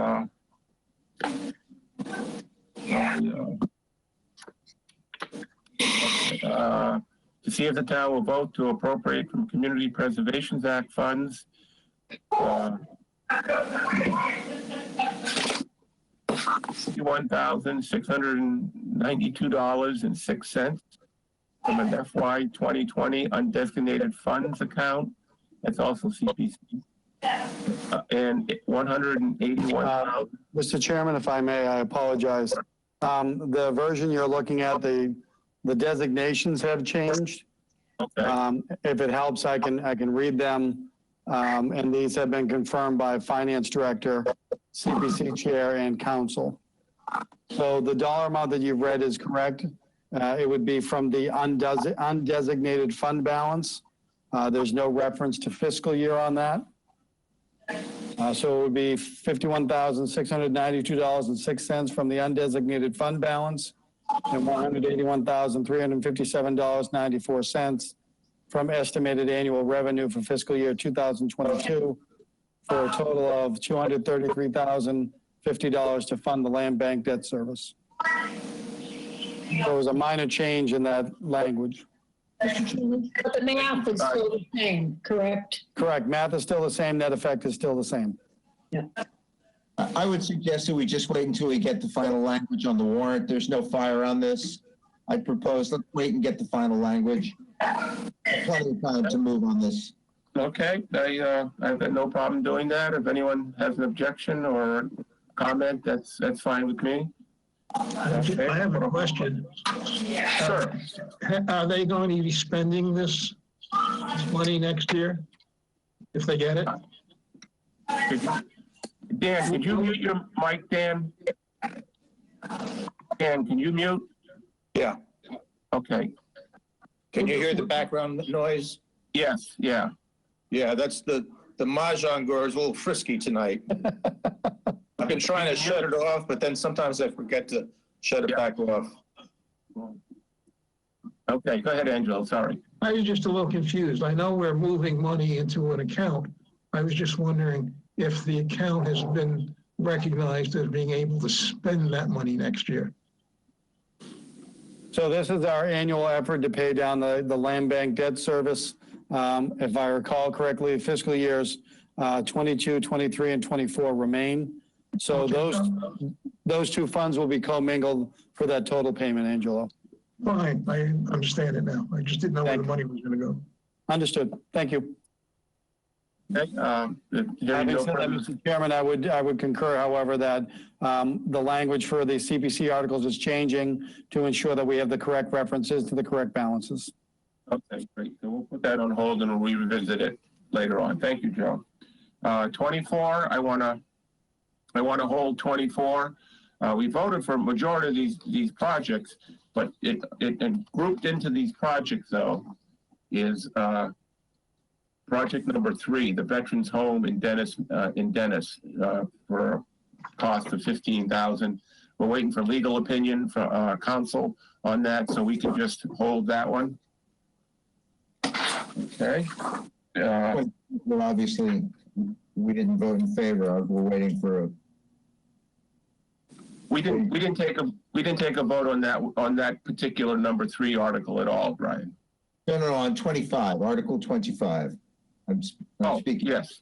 25. 25 we're holding also for legal opinion. Right. 26.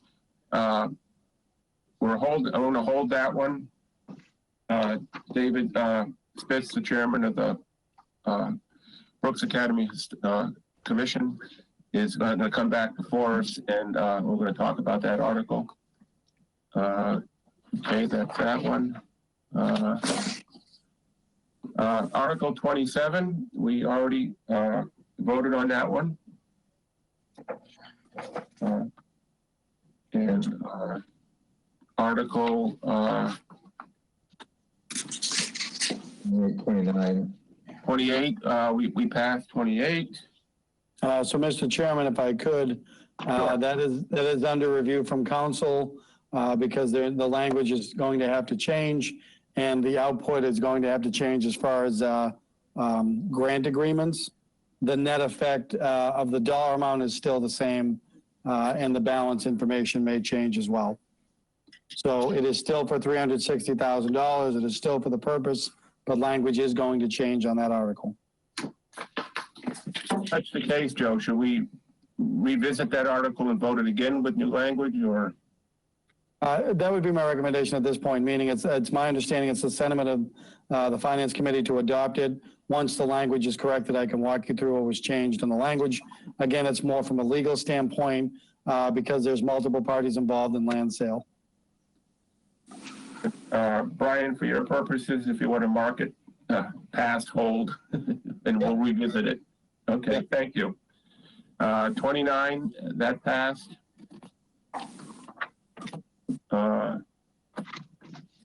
30, Passed.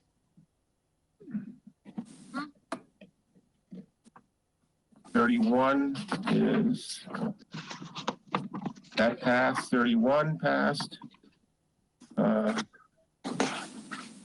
32. Mr. Chairman, if I could, this was actually meant to be on my list before the board last night. It's my expectation that Article 32 will be withdrawn from the warrant.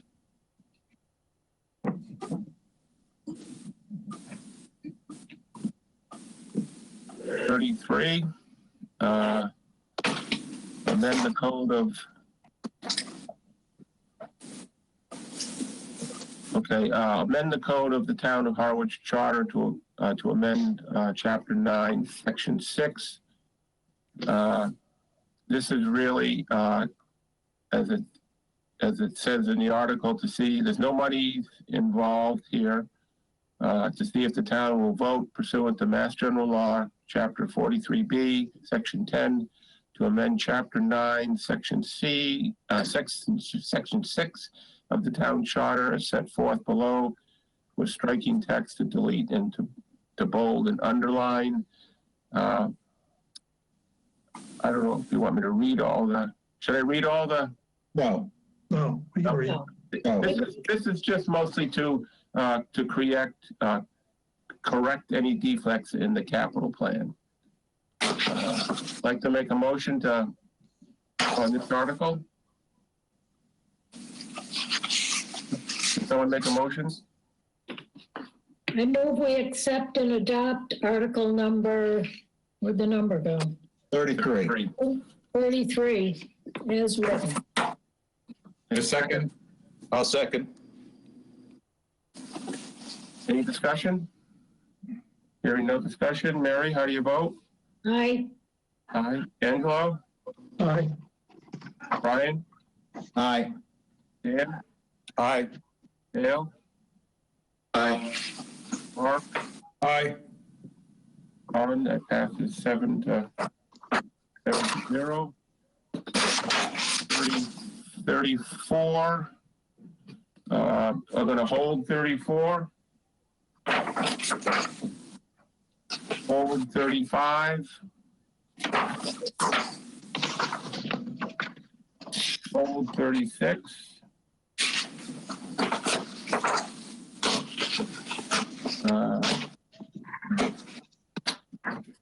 37, we're going to hold.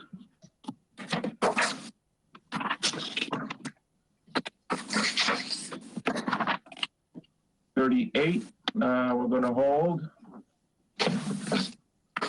39, did you say this one was being removed, Joe?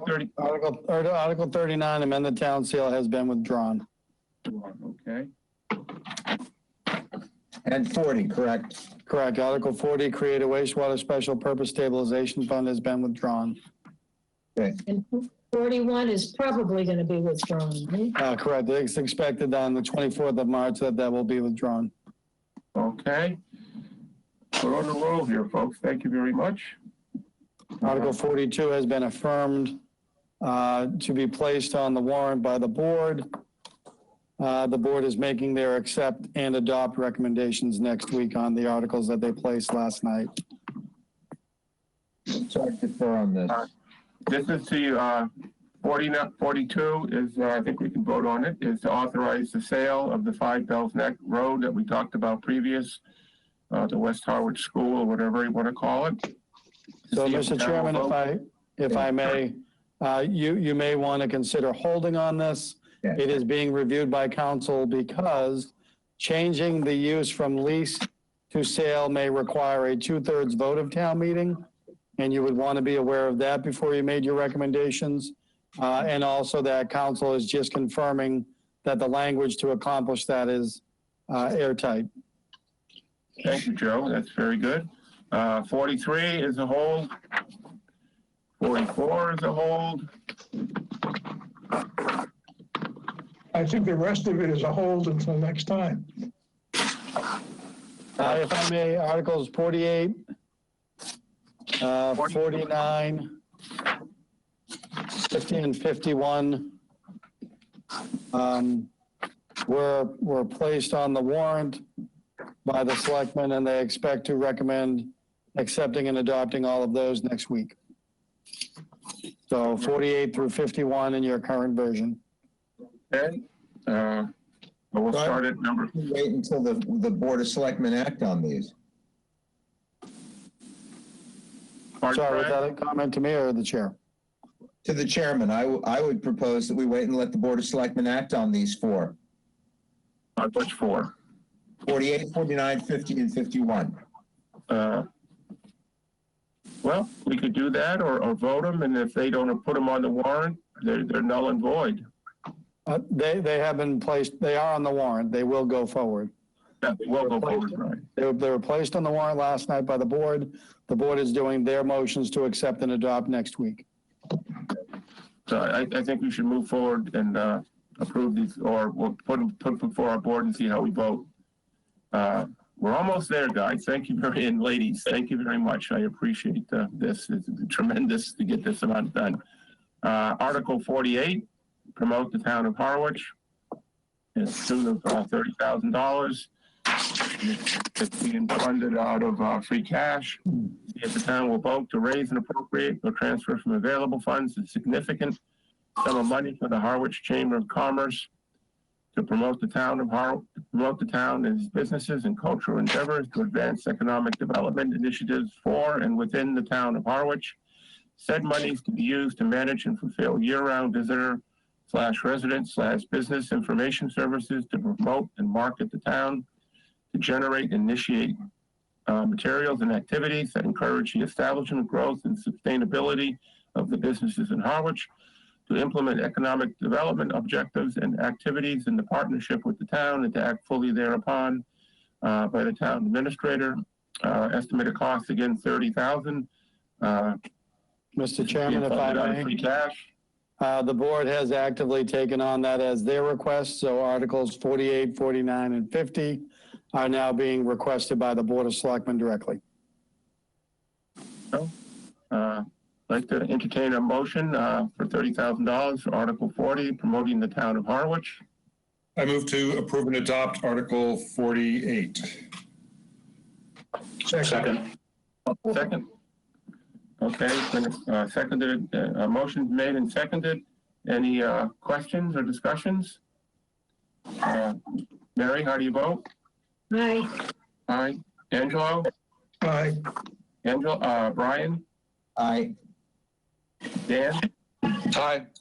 Dale? Aye. Mark? Aye. I'm an aye. Defray the, this is an article for, anyway, defray the cost of the Chase Library and Harwich Port Library. The price is $20,000. It's being funded from free cash. To see if the town will vote to raise and appropriate or transfer from available funds a sum of $20,000 to help defray the expense of Chase Library and the Harwich Port Library. Said funds to be expended under the direction of the Chase Library and Harwich Port Library trustees, and to act fully thereupon, requested by the town administrator. And as Joe indicated, the selectmen have approved this, and it will be on the warrant. I'd like to have a motion made. I move to accept and adopt Article 49. Second. Any discussion? Hearing no discussion. Mary? Aye. Angelo? Aye. Brian? Aye. Dan? I need to abstain from this as my wife is the president of the Chase Board of Trustees, so I abstain. Understand, Dan. Dale? Aye. Mark? Aye. And aye. Passes 6-0-1. 6-0-1, almost there. Supplement annual allocation of the Mass Cultural Council for local cultural council grants. This is the amount of $3,600. It's being funded from free cash. to see if the town will vote to raise and appropriate, transfer from available funds and or borrow a significant sum of money to supplement the Massachusetts Cultural Council annual allocation for community grant awards to artists, performers, interpretive scientists who bring events and programs to local venues which enhance the cultural experience of Harwich citizens of all ages, and to act fully thereupon by request of town administrator and the Harwich Cultural Council. Again, it's $3,600 and it's coming from free cash. Make a motion for this. Move to accept and adopt Article 50. Second? Second. Second, okay. Motion's been made and seconded. Any discussion? I know it's peanuts, but what is this?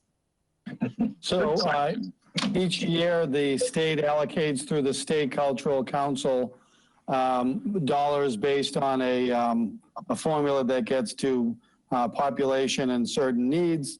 And so this is meant to add to that amount. It's the state amount, I think, is insufficient to make any real impact. So the town has always supported the local cultural council by supplementing the state amount. Any further discussions? Been motions made and seconded. All those in favor, say aye. Mary? Aye. Angelo? Aye. Brian? Aye. Dan? Aye. Dale? Aye. Mark? Aye. John, it passes 7-0. Last one. Thank you very much, ladies and gentlemen. And this is Mark's favorite article. So. Can I jump the gun? Yes. The herring fisheries, Article 51. To see what action the town will take in regard to the herring fisheries and to act fully thereupon. It's a customary article. There's no money involved. And I'd like to entertain a motion for this. I move to accept and adopt the herring article. Second? Second. Second, okay. Any discussion? Hearing no discussion. Mary, how do you vote? Aye. Angelo? Aye. Brian? Aye. Dan? Aye. Dale? Aye. Mark? Aye. And John. That passes 7-0. 1, 2, 3, 4, 5, 6, 7.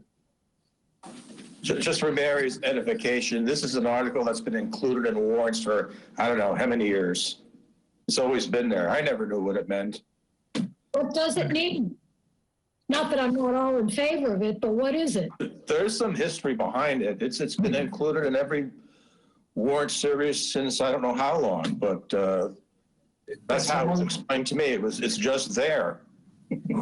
It's along the lines of if we don't reaffirm our position on the herring fisheries, we lose it. So we just have to keep it for tradition. And in case the herring market comes back. Okay. But we do What makes town meeting, Mary. What's that? It's what makes town meeting. Articles like this, in my opinion. John, can I go get my breakfast now? Well, thank you very much. We went through all the articles. I'm very, very impressed with all the effort here, and it's a fairly early night anyway. But by my count, Brian will do the official tabulation and let us know, but I think we have about 23, 24 articles left to vote. A lot of them are dependent on numbers and then how the selectmen feel on some of them. More news on that. We do have a meeting scheduled for Thursday night. I'm not sure if it's, as much as I'd like to meet Thursday, I don't know how much we can really accomplish. Because since these are numbers driven, I'm going to ask Joe to, you heard which articles we pretty much held, Joe. Do you think there's any chance of getting significant dollar information to hold a meeting on Thursday night? In a word, no. Council is endeavoring to get the full warrant language vetted for Monday so that the board will have that for Wednesday. That will be the last best effort to get it fully. Everybody. I second that. When do you think we'll get, I missed that last, when do you think we'll finally get numbers and vetted and all that? So my obligation is to get the board completed warrant packet on Monday for their meeting Wednesday. Wednesday, okay. Next Wednesday. Correct. Yeah, because they're meeting on March 24th. Their Monday meeting is the liquor license violations hearing. So we have tentatively a meeting scheduled for next Tuesday also, Joe. You probably don't think would have significant information for that meeting either, right? No, I would expect that you would. I don't know what your protocol is, but the board packet is required to be distributed at least 48 hours before the meeting. So council is endeavoring to get that done for Monday. So once I have it and it gets published, you folks would have access to it for your meeting on Tuesday night. Why don't we not meet Thursday night, and we'll plan on meeting Tuesday.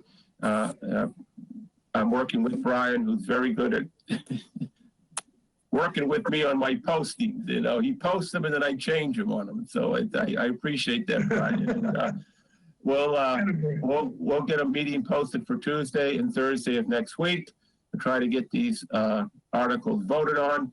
I would like to have our vote recorded in the town warrant before it goes to press. I'm trying to avoid,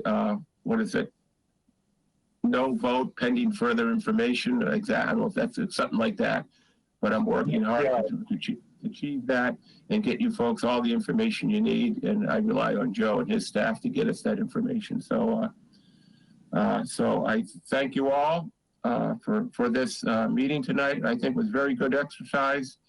And we'll continue next Tuesday night. And I guess a motion for adjournment, or does anyone have any other comments or questions to ask Joe while we have him here? I'd like to wish everybody a happy St. Patrick's Day. Oh, Yes. And Joe, I personally like to thank you, Joe, for giving me some guidance and the board guidance on these articles. And I really appreciate it, Joe. I really do. So thank you. Thank you, Mr. Chairman. If I may, 53 days. You keep saying that, you know? Yes, it keeps going down too. It keeps going down, it does. Well, since you brought it up, sort of, Sorry, Angelo. with the possible moving of the town election now, and May 10th being a questionable weather day, I guess we'll see how that plays out. I mean, we could always move town meeting again, right? Sure.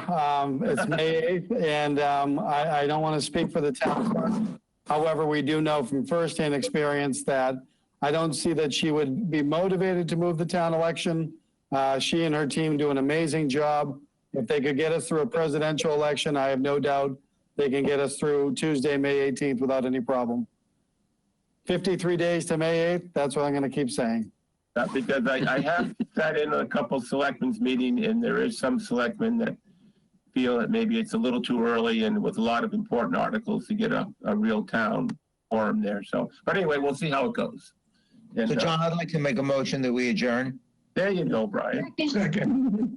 Second. Okay, again, thank you, ladies and gentlemen, for this. It takes some bit of a pressure off to get this done. So I thank you all, and good night. Good night. Aye. Bye. Aye. Stop recording, huh?